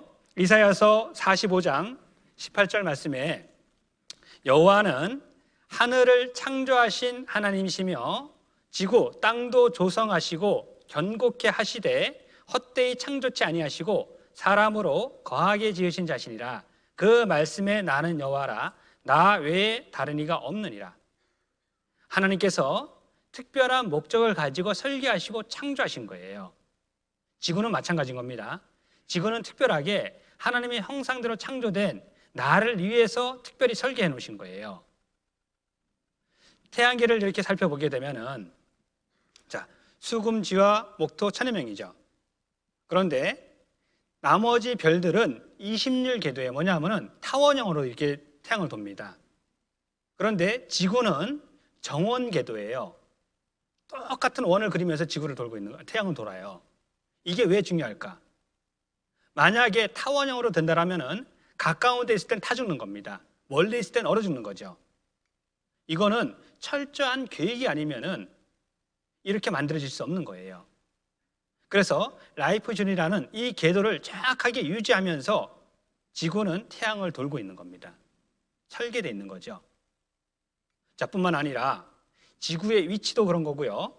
지구가 우리 보면은 1650으로 자전을 합니다. 그러면 이렇게 한번 생각해 볼게요. 한 바퀴 도는데 24시간이죠. 만약에 더 빨리 돌았어요. 6시간 낮, 6시간 밤, 6시간 낮, 6시간 밤. 그러면 어떻게 될까요? 지구가 데워지기 전에 밤이 오죠. 너무 빨리 돌면은요, 우리가 돌아버려요. 그래서 못 살아요. 만약에 48시간마다 돈다라고 한번 가정해 보겠습니다. 48시간 낮이고 48시간 밤이에요. 그럼 어떻게 될까요? 전부 다 타 죽고 전부 다 얼어 죽는 겁니다. 철저하게 설계되어 있는 거예요. 계획되어 있는 거예요. 하나님께서는 계획을 가지고 사람으로 거하게 지으신 겁니다. 그래서 정말 연구를 많이 하신 분들은 신은 있다라고 주장하는 거예요. 지구는요, 생명체가 존재하기 위해서는 20만 가지의 조건이 충족돼야 되는 거예요. 이건 우연히 안 되는 겁니다. 시간만 되면은 이거 다 확인해 보고 싶은데 그러지 못해서 아쉽고요. 더 알고 싶으면 개인적으로 오시고, 이제 오늘은 시간이 없는 관계로 제일 중요한 거, 사람은 어떻게 창조됐을까? 사람은 정말 원숭이에서 진화됐을까? 아니면 하나님께서 창조하셨을까? 한번 확인해 보겠습니다. 하나님이 자기 형상, 곧 하나님의 형상대로 사람을 창조하시되 남자와 여자를 창조하시고, 순서가 남자가 먼저죠. 남자의 염색체는 XY입니다. 여자는 XX죠. 자, 그러면은 여자 몸에서는 남자가 나올 수 없는 겁니다. 아들 낳고 딸 낳는 것은 아버지한테 달려 있는 거예요. 아버지는 XY 중에서 X를 줬습니다. 여자는 X밖에 없죠. 그럼 딸인 겁니다. 남자가 Y를 줬습니다. 여자는 X밖에 없어요. 아들인 겁니다. 혹시 아들 못 낳는다고 시어머니한테 구박받았으면 아들 때문이라고 가서 지금이라도 주장하셔요. 그러면은 이 짧은 말씀 가운데도 순서가 너무나 중요한 겁니다. 하나님은 남자를 창조하시고 남자 갈비뼈를 가지고 여자를 창조하셨어요. 순서가 딱 맞는 거예요. 이 말씀은 3,500년 전에 기록된 말씀이에요. 그때는 과학이 이렇게 발달하지 않았잖아요. 또 더 구체적으로 이렇게 말씀하셨는데, 여호와 하나님이 아담을 깊이 잠들게 하시니 잠들매 그가 갈빗대 하나를 취하고 살로 대신 채우시고, 하나님께서 아담을 먼저 창조하셨고 갈빗뼈를 가지고 하와를 창조하셨다, 이렇게 말씀하시는 겁니다. 우리 목욕탕 가면은 남자들은 참 빨리 나와요. 그렇죠? 남자들 1시간 견디기 힘듭니다. 그런데 여자분들은 한 기본이 2시간이죠. 왜일까요? 누가 그러더라고요. 남자는 흙으로 만들었기 때문에 물에 들어가면 쉽게 풀어지니까 빨리 나와야 되고, 여자는 뼈로 만들었기 때문에 퍽 거야 된다고. 누가 지어낸 얘기지만 정말 일리는 있는 것 같아요. 어쨌든 이제 하나님께서 아담을 깊이 잠들게 한 다음에 갈비뼈를 취해가지고 하와를 창조하셨는데요. 골수세포가 존재하는 인체의 뼈가 5군데가 있습니다. 이 앞머리예요. 만약 이거 가지고 하와를 만들었으면 남자는 죽는 거죠. 앞가슴 흉골입니다. 이거 없어도 사람 못 살아요. 척추입니다. 없으면 누워 있어야 되는 거죠. 골반뼈입니다. 못 걸어 다니죠. 그런데 신기하게요, 갈비뼈는 자르면은 다시 자라요. 그래서 얼굴에 큰 교통사고라든가 이 뼈가 함몰되면은 아담의 수술이라고 합니다. 갈비뼈를 잘라가지고 갖다 붙이는 거예요. 왜냐하면 갈비뼈 자라니까. 더 놀라운 것은요, 정형외과 의사, 성형외과 의사들이 이런 생각을 하는 겁니다. 이 말씀을 딱 보면서 갈비뼈를 빼고 살로 대신 채우지 않으면은 빈 공간이 있으면 그냥 썩는 겁니다. 의사들은 이 말씀 하나만 딱 보고도요, 야, 정말 하나님 계시다, 그렇게 인정합니다. 3,500년 전 이런 의술이 없었어요. 과학기술이 지식이 없었습니다. 우리 시대는 이거는 상식이죠. 이미 3,500년에 하나님께서 사람을 이렇게 창조하셨다고 말씀하셨는데, 과학이 발전함으로 인해서 이것이 증거로 제시되는 겁니다. 자, 하나님께서 주께서 나를 젖과 같이 쏟으셨으며 엉긴 젖처럼 엉기게 하지 아니하셨나이까. 정자와 난자가 만나는 이 과정이에요. 너무나 선명하죠. 주께서 내 오장육부를 지으시며 모태에서 나를 조직하셨나이다. 하나님께서 엄마 뱃속에서 나를 친히 조직하셨답니다. 이건 우린 쉽게 알 수 있어요. 내가 만들었다라면은 임신했을 때 아들인지 딸인지 알아야 되는 겁니다. 맞죠? 내가 만들었다라면은 아기가 아프면은 고쳐줄 수 있어야 되는 겁니다. 삼성 노트북 고장 나면은 삼성 보내면은 깨끗하게 고쳐가 줍니다. 거기서 만들었기 때문에 그런 거죠. 내가 만들었다면은 뱃속에 아이가 몇 명 있는지 알아요. 최근에 그 아프리카에서 9쌍둥이를 낳았어요. 낳기 전까지 7명으로 알고 있었어요. 근데 막상 수술해 보니까 9명이요. 내가 만들었다면 다 알아야지 정상이죠. 그로 하나님께서 나를 친히 창조하신 겁니다. 대저 생명의 원천이 주께 있사오니, 그래서 사람이 태어나고 늙고 병들고 죽는 것은 하나님께 있는 겁니다. 이건 사람의 영역이 아니에요. 어쨌든 하나님께서 나를 창조하셨다면 증거가 있어야 되는데, 우리는 학교 다닐 때 빅뱅 이론을 배웠어요. 이 별들이 어떻게 만들어졌냐? 큰 폭발이 있어가지고 균등한 밀도로 이렇게 흩어졌다. 그렇게 배웠는데 이건 있을 수 없는 거예요. 질서에서 무질서로 이렇게 가는 것이지 무질서에서 질서로 갈 수가 없어요. 자, 보시면은 비행기 부품이 3만 개 정도 됩니다. 어느 날 태풍이 쫙 불어왔는데 이 비행기 부품이 운동장에, 이 폴리트의 운동장에 이렇게 쫙 깔려 있었어요. 그런데 태풍이 오더니 이 부품을 가지고 올라갔다가 뚝 떨어졌는데 보잉 747가 돼서 떨어졌어. 이런 일이 있을 수 있어요, 없어요? 이건 없어요. 3만 개 부품을 가진 비행기도 우연히 저절로 이렇게 조립될 수가 없어요. 누군가가 철저하게 계획하고 조립하지 않으면 비행기를 만들지 않는 겁니다. 그러면 인간의 세포는 70조개 내지 100조개죠. 이게 우연히 저절로 만들어져요? 하나님은 각기 종류대로 창조하셨다라고 말씀하셨어요. 정말 하나님께서 사람을 창조하셨다면 증거가 있어야 되는 거죠. 몇 가지만 한번 살펴보겠습니다. 자, 성경 말씀에 지금부터 3,500년 전에 이런 말씀이 있는 겁니다. 너희 중 남자는 다 할례를 받으라. 할례가 우리 시대로 표현하면 포경수술이에요. 이것이 나와 너희와 너희 후손 사이에 지킬 내 언약이니라. 너희는 양피를 베어라. 이것이 나와 너희 사이의 언약의 표징이니라. 대대로 남자는 집에서 난 자나 혹은 너희 자손이 아니요 이방 사람에서 돈으로 산 자를 물어나고 태어난 지 8일 만에 할례를 받으래요.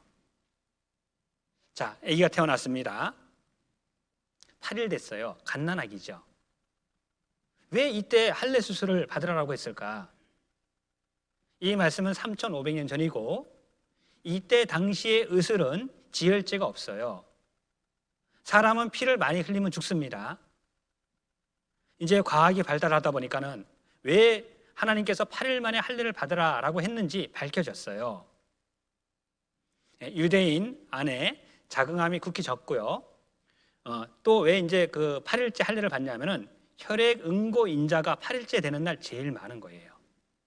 지혈제가 몸에서 제일 많이 나오는 겁니다. 이것이 최근 와서 밝혀졌어요. 미국의 스칸질러는 의학협의지인데요. 보시면은 8일째 되는 날 이 혈액 응고제가 제일 많이 나오는 거예요. 이것은 성경은 이미 3,500년 전에 말씀해 놓으셨는데 1946년 와가지고 그 이유를 밝혀냈어요. 하나님은 나를 창조하셨기 때문에 나에 대해서 가장 잘 아시죠.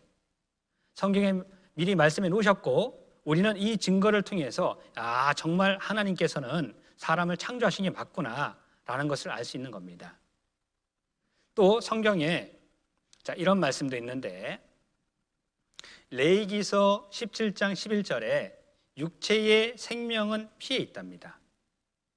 제가 한번 질문하겠습니다. 심장이 멈췄어요. 죽을까 살까요? 그러면 육체의 생명은 심장에 있다. 이렇게 생각할 수 있는 거죠. 근데 성경은 지금부터 3,500년 전에 육체의 생명은 피에 있답니다. 즉 심장이 멈춘다 할지라도 피만 제대로 공급되면 사람은 살 수 있다는 거예요. 맞죠? 우리 시대는 의학이 발달했습니다. 심장 수술을 해요. 미국의 초대 대통령이 조지 워싱턴인데요. 이분이 왜 돌아가셨냐 하면은 겨울철에 짖는 개비가 내리는데 말을 탔어요. 그러다가 독감에 걸렸습니다. 독감에 걸리면은 집에서 비타민C 많이 먹고 푹 쉬어야 돼.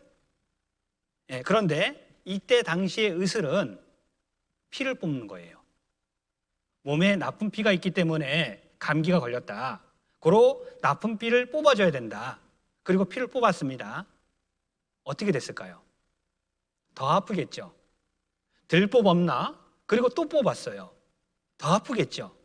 연속 4번 뽑았습니다. 그래서 죽었어요. 이게 100년 전이에요. 그런데 성경은 육체의 생명은 피에 있다. 그렇게 말씀하셨어요. 참 우리가 조금만 이렇게 생각해 보면요. 이 혈관의 길이가 사람 인체에 있는 혈관의 길이가요. 16만 킬로미터예요. 지구에서 달까지 4번 왕복하는 거리예요. 이렇게 정교하게 창조되어 있는 겁니다. 이건 우연히 될 수가 없는 거예요. 울산 가면은 현대 자동차가 있습니다. 세계적인 자동차죠. 엔진 좋습니다. 현대 자동차 홍보 사원 아니에요, 저는요. 자, 그런데 현대차 엔진을 쓰지 않고 계속해서 돌렸을 때 몇 시간 정도 갈 수 있을까요? 길어봤자 2, 3일이면 폭발할 겁니다. 열받아서요. 그런데 심장은 단백질 덩어리예요. 어떤 분은 100년 써요. 어떤 분은 80년 씁니다. 참 신기하지 않습니까? 하나님의 솜씨가 아니면은 이건 우연히 저절로 될 수가 없는 거예요. 그리고 우리 시대는 심장 수술을 합니다. 한번 확인해 보겠습니다. 오늘 수술은 심장을 절개해 2개의 판막을 인공 판막으로 교체하는 대수술이다. 판막 수술은 심장 속을 수술해야 되기 때문에 심장을 정지하고 수술하는 것이 절대적으로 필요합니다. 인위적으로 심장을 멈춰야 하기에 수술실 안은 긴장으로 팽팽하다. 그럼 시작합니다. 체일순환이요. 예, 에올타 크램프 풀었어요. 체일순환 시작했습니다. 생명을 좌우하는 심장. 심장은 멈추었는데 박범 씨는 어떻게 살아있는 것일까? 온몸을 돌고 온 박범 씨의 피는 체외 순환기라는 장비로 흘러들어간다. 여기서 신선한 산소를 공급받아 몸속으로 다시 들어가게 된다. 수술하는 동안 박범 씨의 심장과 폐의 역할을 대신하는 것이다. 지금 펌프 100%라는 것이 지금 체외순환 기계로 심장이랑 폐 기능이 거의 100% 다 유지되고 있다는 얘기입니다. 얼음으로 체온을 낮춰 생체 활동을 늦춤으로써 심장에 혹시 모를 충격을 방지한다. 심장의 정지는 오랜 세월 사망 판단의 중요한 근거 중 하나였다. 그러나 이처럼 심장이 멈춰도 피가 온몸을 도는 이상 생명은 유지된다. 이 순간 박범 씨에게 붉은 피는 생명 그 자체다. 자, 성경은 육체의 생명은 피에 있다라고 3,500년 전에 말씀해 놓으셨는데 우리 시대는 이것이 과학적으로 입증이 됐죠. 창조주 하나님이기 때문에 기록해 놓으시고 과학이 발달함으로 말미암아 이것이 진리라는 것이 입증되는 시대인 겁니다. 너희는 여호와의 책을 자세히 읽어보라고 말씀하셨어요. 우리는 이 증거를 통해서 정말 하나님이 창조주네 그렇게 받아들일 수 있는 거예요. 이제 하나님께서는 아담과 하와를 창조하셨고 이 첫사람들이 에덴 동산에서 살라라고 명하셨습니다. 그렇다면은 에덴 동산이 지구 어딘가 있어야지만이 성경이 사실이 되는 겁니다. 에덴 동산이 없다라면은 우린 성경 믿을 필요 없는 거예요. 그러면 정말 에덴 동산이 지구에 어딘가 있었을까? 주소를 하나님께서는 이렇게 기록해 놓으셨는데 창세기에서 2장 보시면은요. 여호와 하나님이 동방의 에덴에 동산을 창설하시고 그 지으신 사람을 거기 두시고 창설은 처음으로 설치하거나 설립함. 하나님께서 에덴 동산을 처음으로 이렇게 만들었다. 그리고 아담과 하와가 이곳에 살았는데 정말 증거가 있을까? 하나님께서는 에덴 동산이 사실이라는 것을 입증하기 위해서 이 에덴 동산의 주소를 성경에 기록해 놓으셨어요. 에덴 동산은 4개의 강이 흐르고 있었다, 이렇게 말씀하고 있고 이 중에 2개는 지금도 흐르고 있는 겁니다. 강이 에덴에서 발원하여 동산을 적시고 거기서부터 갈라져 4근원이 되었으니 첫째 강의 이름은 비송강이고 둘째 강의 이름은 기온이고 셋째 강의 이름은 히데겔이고 4번째 강은 유브라데더라. 그런데 14절 히데겔과 유브라데를 영어는 이렇게 말씀하고 있습니다. 티그리스와 유프라데스예요. 티그리스 강하고 유프라데스 강은 들어보셨을 거예요. 이라크라는 나라를 중심으로 이렇게 흐르고 있는 겁니다. 근데 성경에서는 4개 강이 흘렀다고 그랬잖아요. 자, 우리 시대는 과학이 발달했어요. 이 기온과 비송강도 찾아냈습니다. 그 결과 에덴 동산은 메소포타미아에 있었다라는 것이 밝혀진 겁니다. 현재도 티그리스 강하고 유프라데스 강은 흐르고 있습니다. 그래서 우리 인류 문명의 최초 발생지가 메소포타미아 문명이라고 했죠. 배웠죠, 학교 다닐 때. 2강 사이란 뜻이에요. 이곳에서 인류 역사 시작된 겁니다. 그리고 이 인류 역사, 사람이 사는 곳에는 반드시 강이 있어야 돼요. 물이 없으면 생존하지 못하죠. 그래서 이 메소포타미아 문명에서 이제 가까운 이집트로, 인더스로, 황하로 이렇게 퍼져나갔던 겁니다. 하나님께서는 이 에덴 동산이 있었던 곳에 강의 이름을 말씀해 놓으셨고 이 강을 근거로 해서 추적했던 겁니다. 그리고 에덴 동산은 지금 이라크 지역 페르시아만 일대라는 것이 밝혀진 거예요. 에덴 동산이 타들어간다. 에덴 동산 추정 습지대 복원 중이다. 이라크 코로나 지역 낙조 쓸쓸한 에덴 동산 옛자리다. 자, 에덴 동산 실제로 있었어요. 근데 지금 어떻게 됐을까요? 성경은 이 또한 명확하게 말씀하고 있는 겁니다. 이제 에덴 동산이 있었고 이곳에 아담과 하와가 편하게 정말 행복을 누리면서 살 수 있는 그런 조건을 만들어 놨는데 단 한 가지, 선악을 알게 하는 나무의 실과를 먹지 말아라. 먹날 청령 죽으리라. 그런데 아담과 하와가 따먹었어요. 그래서 하나님께서 아담과 하와의 죄를 용서하기 위해서 짐승을 잡아서 가죽옷을 해 입힌 다음에 에덴 동산에서 추방했어요. 왜냐하면은 에덴 동산에는 선악과도 있었지만은 생명과도 있었습니다. 죄인인 상태에서 생명과를 따먹게 되면은 죄인으로 영원히 살게 되는 거예요. 그래서 에덴 동산에서 추방시켰습니다. 이제 주인공이 무대에서 사라졌어요. 그럼 이 무대가 필요 없죠. 그래서 하나님께서는 이 에덴 동산을 지하로 내려가게 하셨습니다. 에스겔서 31장 16절에 에덴의 모든 나무 곧 레바논에 뛰어나고 아름다운 나무들로 지하에서 위로를 받게 하였느니라. 그리고 에스겔서 31장 18절에도 내가 에덴 나무와 함께 지하에 내려갈 것이요 하나님께서 땅으로 내려가게 했다라고 말씀하고 있는 겁니다. 그리고 우리 시대에 에덴 동산이 지하로 내려간 너무나 명확한 증거가 바로 석유인 겁니다. 뿐만 아니라 이제 과학이 발달하다 보니까는 내가 배가 아파서 병원 가면 엑스레이 찍는 것처럼 인공위성을 통해 가지고 땅속에 뭐가 있는지 다 촬영을 하는 겁니다. 그런 기술을 가지고 촬영을 하다가 없어진 2개 강을 발견해낸 거예요. 그래서 티그리스 강하고 유프라데스 강은 지금도 흐르고 있고 기온과 비송강이 흘렀던 흔적을 땅속에서 찾아낸 겁니다. 그 결과 에덴 동산은 페르시아만 일대라는 것이 밝혀진 거예요. 이곳이 에덴 동산 옛자리입니다. 이곳에 많은 동식물들이 살았던 겁니다. 그리고 하나님께서 지하로 내려가게 하셨죠. 그것이 석유가 된 겁니다. 그래서 석유는 돌 밑에 있는 기름이란 뜻인데요. 돌을 아무리 오래 놔둬도, 모래를 아무리 오래 놔둬도 석유 안 되죠. 지금 이곳은 황량한 사막이에요. 그런데 어떻게 석유가 나올 수 있을까? 지금은 사막이지만 과거 언젠가는 동식물이 무성했던 지역이다라는 것이 명백하게 드러나는 겁니다. 우리 산업통상부에서 석유는 생물의 사체다 이렇게 이제 써놨어요. 그 산업통상부 홈페이지 들어가면요.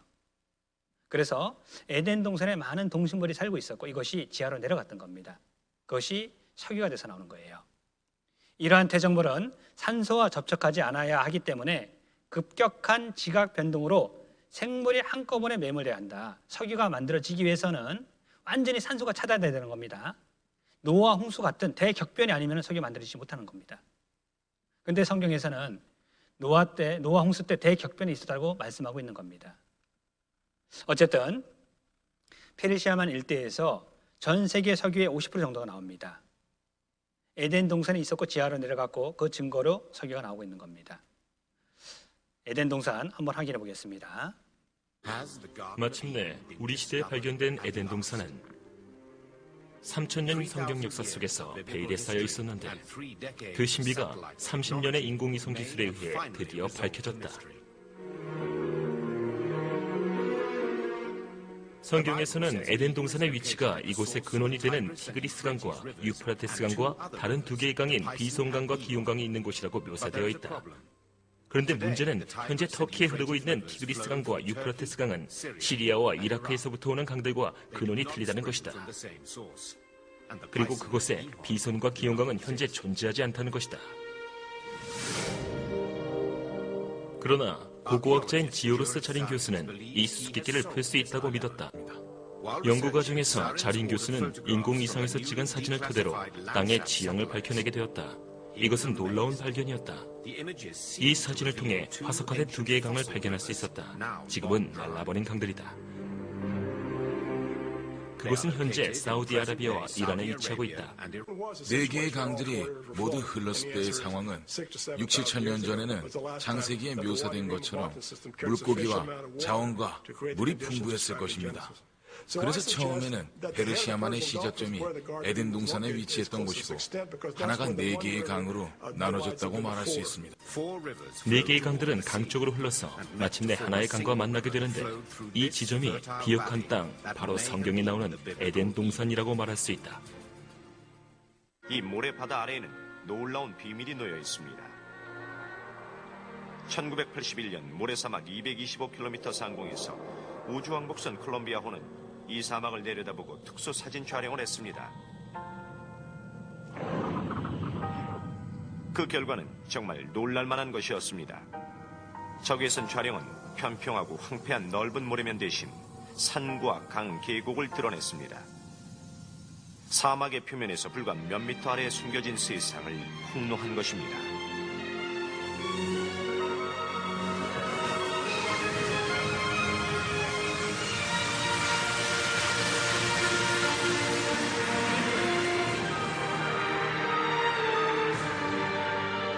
한때 푸른 강과 초원을 가진 비옥한 사바나 지역이었음이 드러났습니다. 자, 에덴 동산 실존했죠? 증거가 명확히 있습니다. 우리는 이와 같이 증거를 통해서 정말 하나님이 계시고 성경이 사실이다라는 것을 알아가는 겁니다. 그리고 사실이면은 그냥 받아들이는 사람, 그 사람이 지혜로운 사람이에요. 그 사람이 현명한 사람입니다. 이제 남은 시간 인생에 대해서 잠깐 생각해 보겠습니다. 자, 화면 잠깐 보여주시면은요. 자, 제가 이렇게 한번 질문을 해보겠습니다. 행복하세요? 정말 행복하셔요? 예, 그러면 열의 8에서 9명은 행복하지 않은데 그것을 대답을 잘 못해요. 왜냐하면 그렇다고 불행하다라고 대답하면 정말 불행해질까 봐. 그래서 망설이죠. 그러면 어떻게 하면 행복할까요? 어떻게 살면 행복할까? 우리가 추구하는 행복은 이런 겁니다. 뭐 사랑하는 사람과 오손 도손 살면 행복할까? 여행도 다니고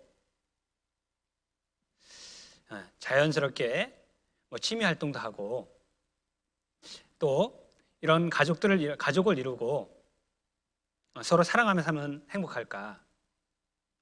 또 어떤 사람은 아니 건강이 제일이지, 열심히 운동해가지고 건강하게 오래 사는 것이 그것이 행복의 비결이지.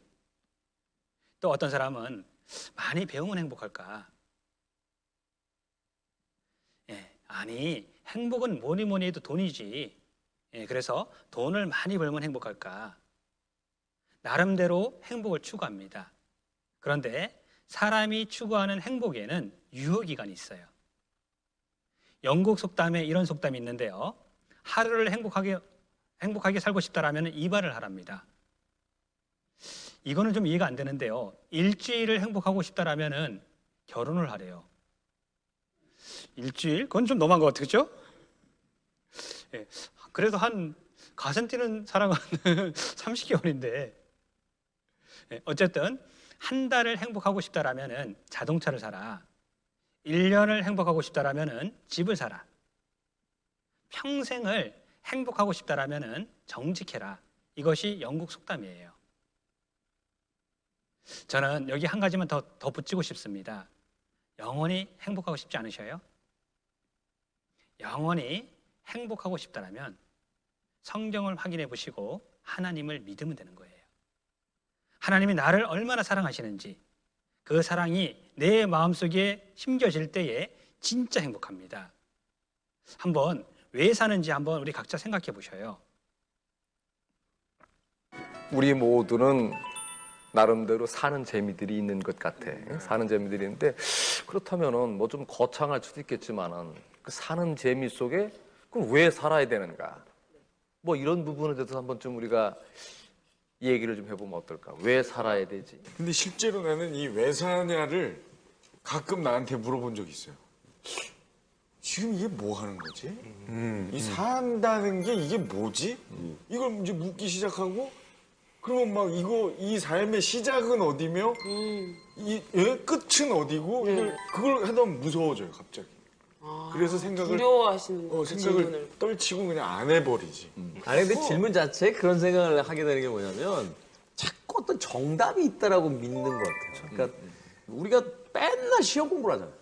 그러니까 시험이란 뭐냐? 질문이 있을 때 답을 찾아내는 기술이라고. 그리고 그 답은 어떻게 해요? 정답이 있어요.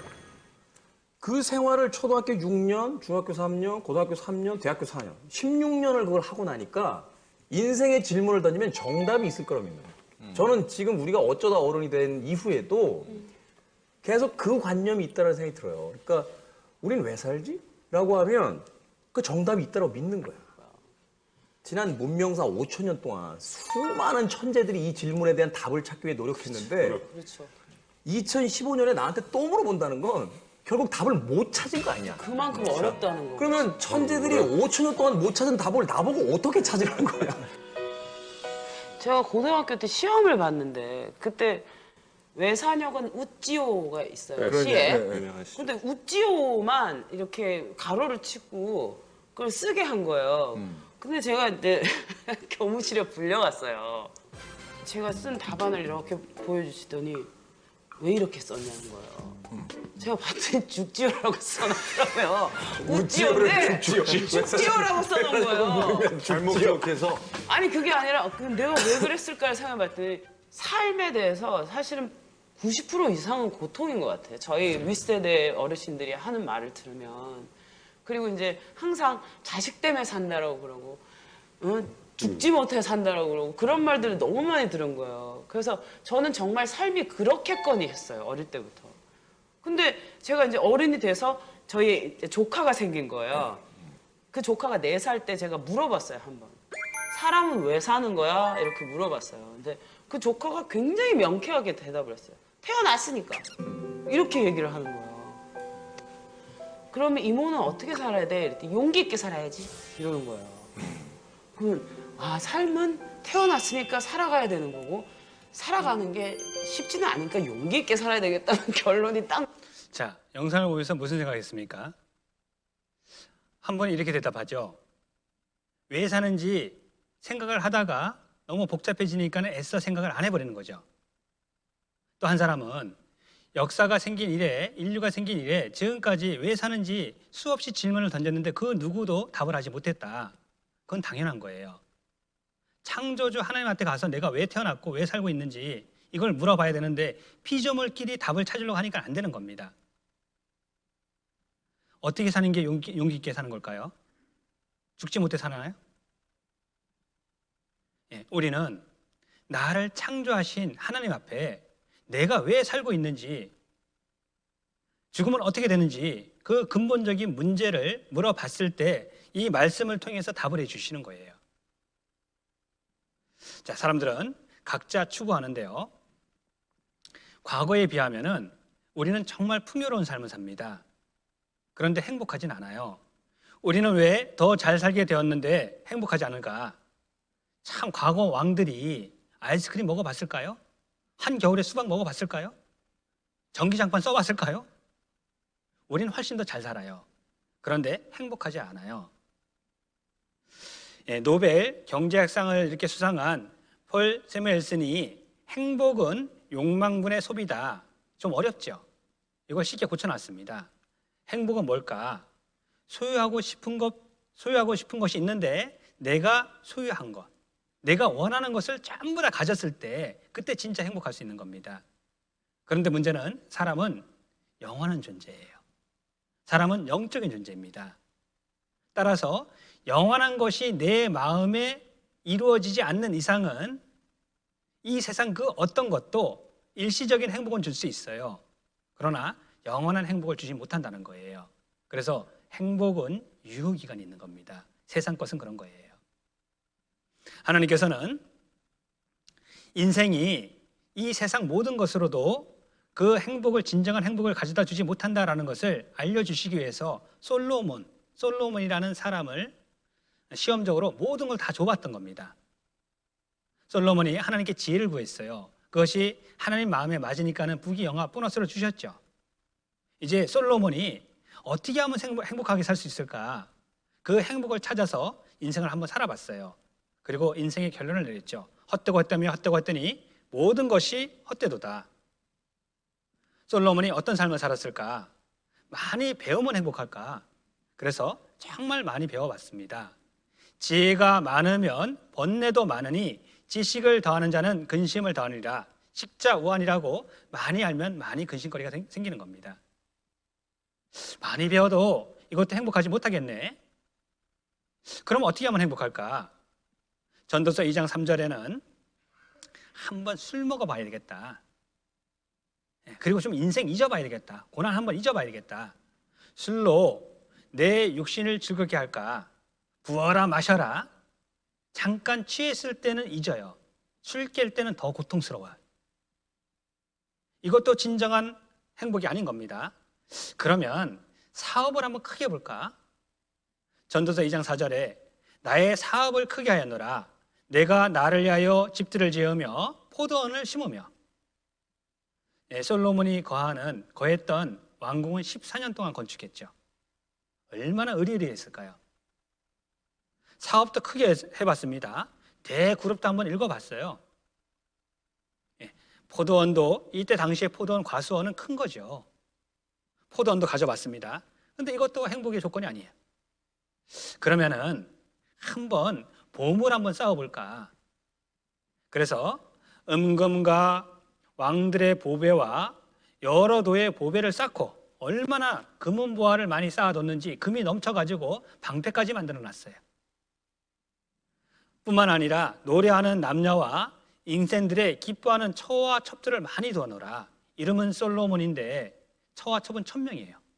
참 이상하지, 그렇죠? 저는 인생을 살면서 야, 솔로몬 정말 대단했다.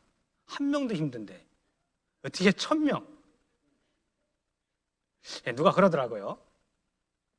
첫사랑이 이렇게 이제 다른 남자하고 결혼해가지고 너무나 잘 살고 있어요. 그러면은 배가 아프대요, 배가. 첫사랑이 다른 남자와 결혼해가지고 너무 못 살아요. 그러면 마음이 아파요. 좀 잘 살았으면 좋겠는데.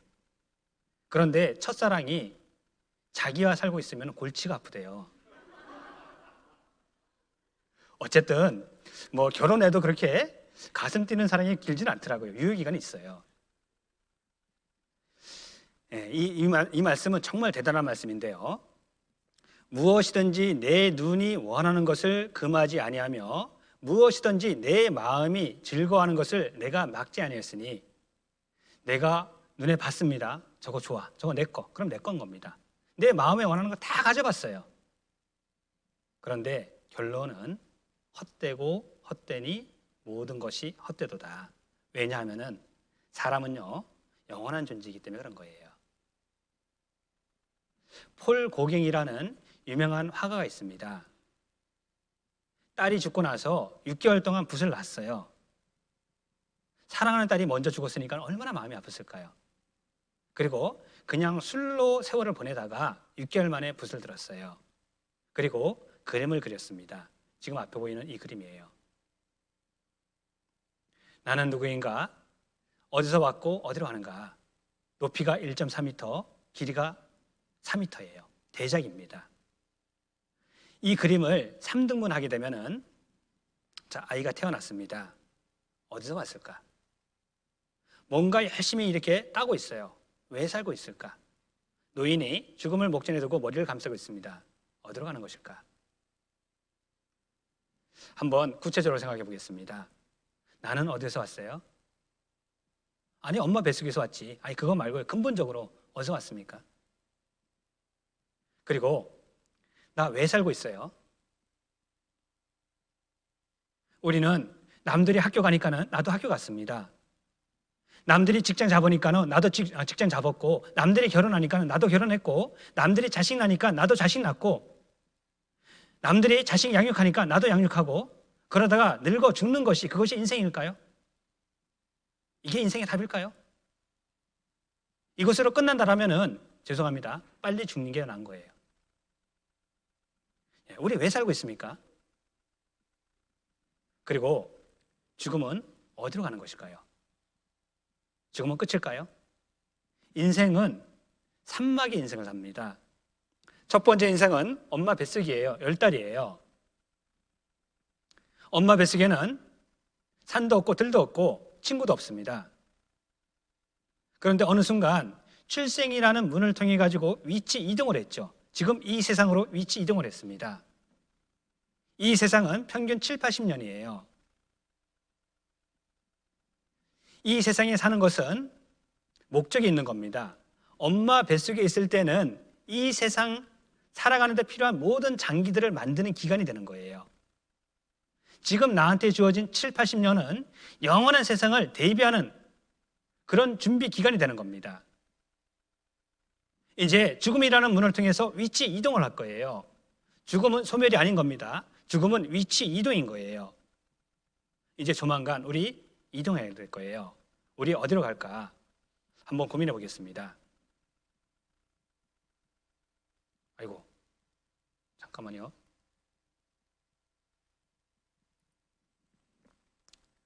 자, 죽음으로 끝이 아닌 겁니다. 욥기서 성경에는 나의 이 가죽 이것이 썩은 후에 내가 육체 밖에서 하나님을 보리라. 죽음은 사람은 영혼과 몸으로 구성되어 있는데 죽음은 영혼이 빠져나가는 것. 이것이 죽음인 겁니다. 나의 이 가죽 이것이 썩은 후에 내가 육체 밖에서 하나님을 보리라. 이제 모든 사람은 이 날이 있어요. 내가 원튼 원치 않든 간에 죽는 날이 있습니다. 그리고 영혼이 빠져나가서 내 죽은 시체를 바라보는 그날이 실제로 있어요. 우리는 죽었다 이렇게 표현하죠. 돌아가셨다. 온 곳으로 돌아갑니다. 저는 주일날 설교 끝나고 울산 서부 내 집으로 돌아갈 거예요. 숨을 거두셨다. 숨을 주신 분이 거두어 간 거죠. 별세하셨다. 이 세상과 이별한 겁니다. 그럼 저 세상에 있다는 얘기가 되는 거죠. 죽음 뒤에 또 다른 세계가 있다. 사후의 삶 수백만 명이 경험을 했다.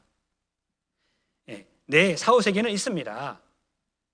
죽어가는 사람들을 연구하고 나서 그 증거를 찾을 수 있었습니다. 죽음으로 끝나는 것이 아닌 거예요. 레이먼드 무디 주니어 박사인데요. 죽음 이후에 삶이 있다는 압도적인 증거가 있다. 모리스 롤링스 박사입니다. 죽음은 끝이 아니라 영원한 곳을 향한 출발이다. 죽음은 소멸이 아니에요. 위치 이동입니다. 네덜란드 핀발 롬멜이라는 이 의사가요, 여러 가지 이렇게 이제 조사를 쭉 했습니다.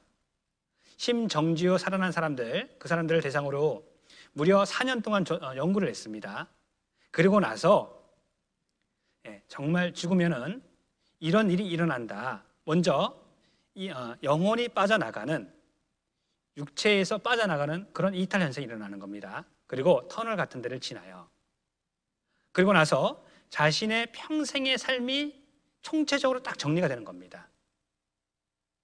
이것이 많은 죽었다 살아난 사람들을 연구한 결과 공통점인 거예요. 죽음으로 끝나는 것이 아니라 죽음 이후에 또 다른 세계가 나를 기다리고 있는 겁니다. 우리 1.2 사건, 김신조 사태, 이거 아시죠? 북한의 31명의 무장 괴한들이 청와대 박정희 대통령을 죽이기 위해서 이렇게 출동한 적이 있었어요. 그러다가 종로 경찰서에서 이렇게 이제 총격전을 벌이고 이제 그런 일이 있었는데요. 이 김신조 사태로 인해 가지고 고등학교 교련 시간이 생긴 거예요. 그리고 예비군이 만들어진 겁니다. 광화문에 가면은 이순신 장군이 이렇게 칼을 차고 있습니다. 그 동상이 세워졌어요. 그러면은 이 남한에 급파될 정도의 이런 간첩이라면은 어떤 훈련을 받았을까요? 이들은 김일성 주체 사상으로 완전히 무장되어 있는 겁니다.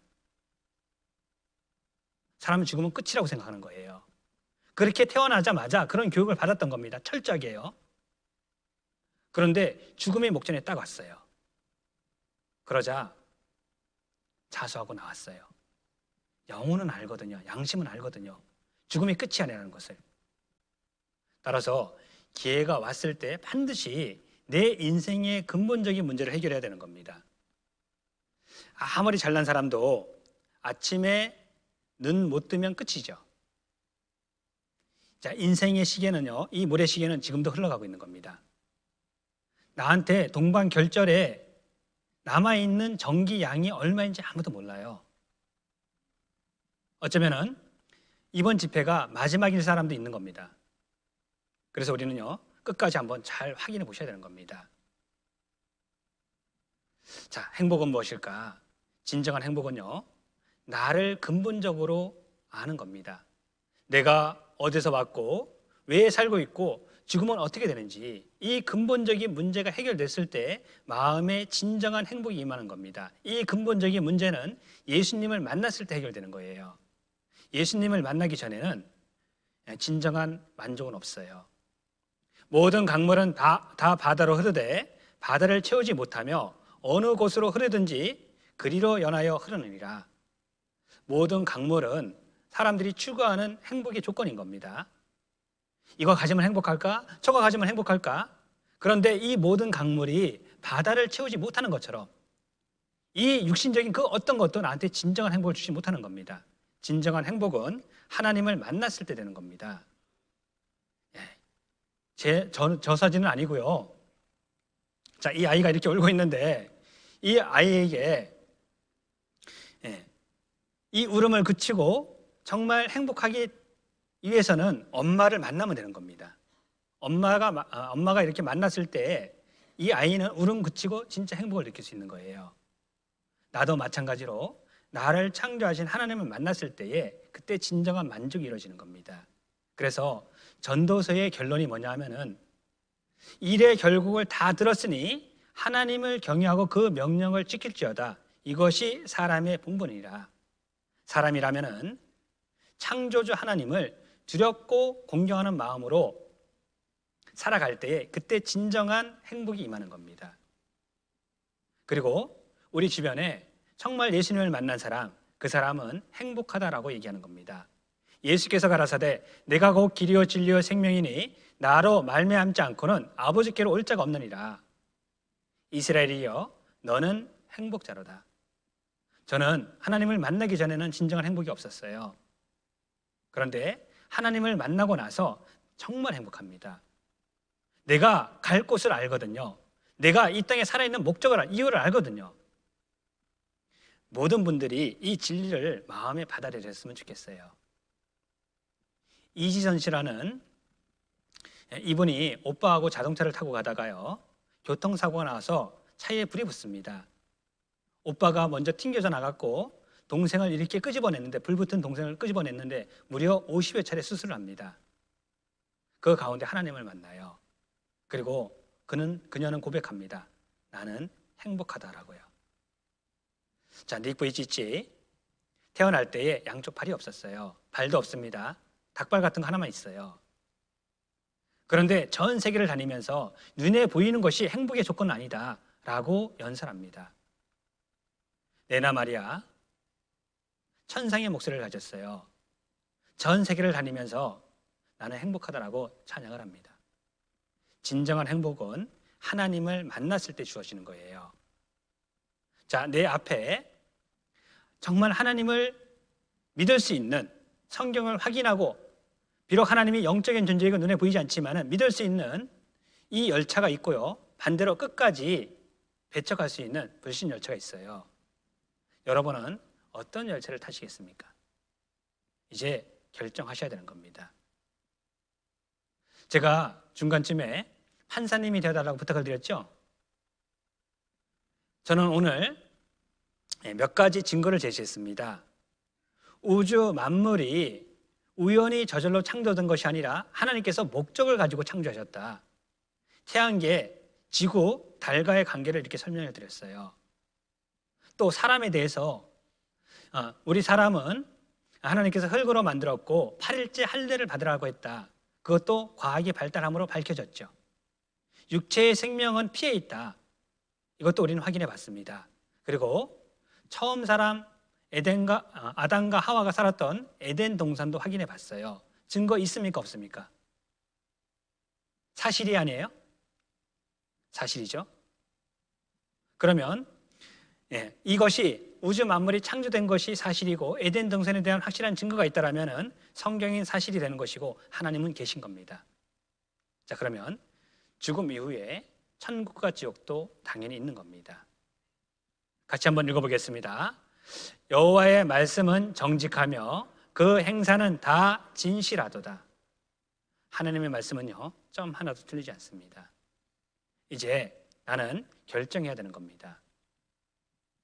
흙은 여전히 땅으로 돌아가고 신은 그 주신 하나님께로 돌아가기 전에 기억하라. 육체는 흙으로 만들었습니다. 신은 영혼이에요. 죽기 전에, 하나님께 돌아가기 전에 기억하랍니다. 등산을 하게 되면은 준비하시죠. 스틱도 준비합니다. 등산화도 준비합니다. 산행을 하다 보면 목이 마르니까 물도 준비하고 간식도 준비합니다. 작은 산 올라가는 것도 준비를 해요. 그렇다면은 잠깐 후에 하나님을 만나야 되는 거예요. 무엇을 준비했습니까? 이제 한 주간 준비하셔야 되는 겁니다. 생애 마지막 순간에 간절히 원하게 될 거, 그거 지금 합니다. 성경 사실이에요. 하나님 계십니다. 이제 우린 준비해야 되는 겁니다. 한 주간 정말 이 말씀을 통해서 죽음을 준비하는 그런 시간이 됐으면 좋겠습니다. 같이 기도하겠습니다. 하나님 감사드립니다. 너무나 귀하신 분들 말씀 앞에 보내주시고 하나님의 말씀을 통해서 성경이 사실이고 하나님이 살아 역사하심을 확인하는 시간을 가졌습니다. 한 분도 빠짐없이 끝까지 말씀을 잘 들을 수 있도록 하나님께서 친히 도와주시고 그 가운데 하나님이 예비하신 선물을 마음속으로 받아들이는 큰 은혜와 영광이 주어질 수 있도록 친히 역사해 주실 것을 원합니다. 모든 것 감사합니다. 저희를 사랑하시는 예수님 이름으로 기도드립니다.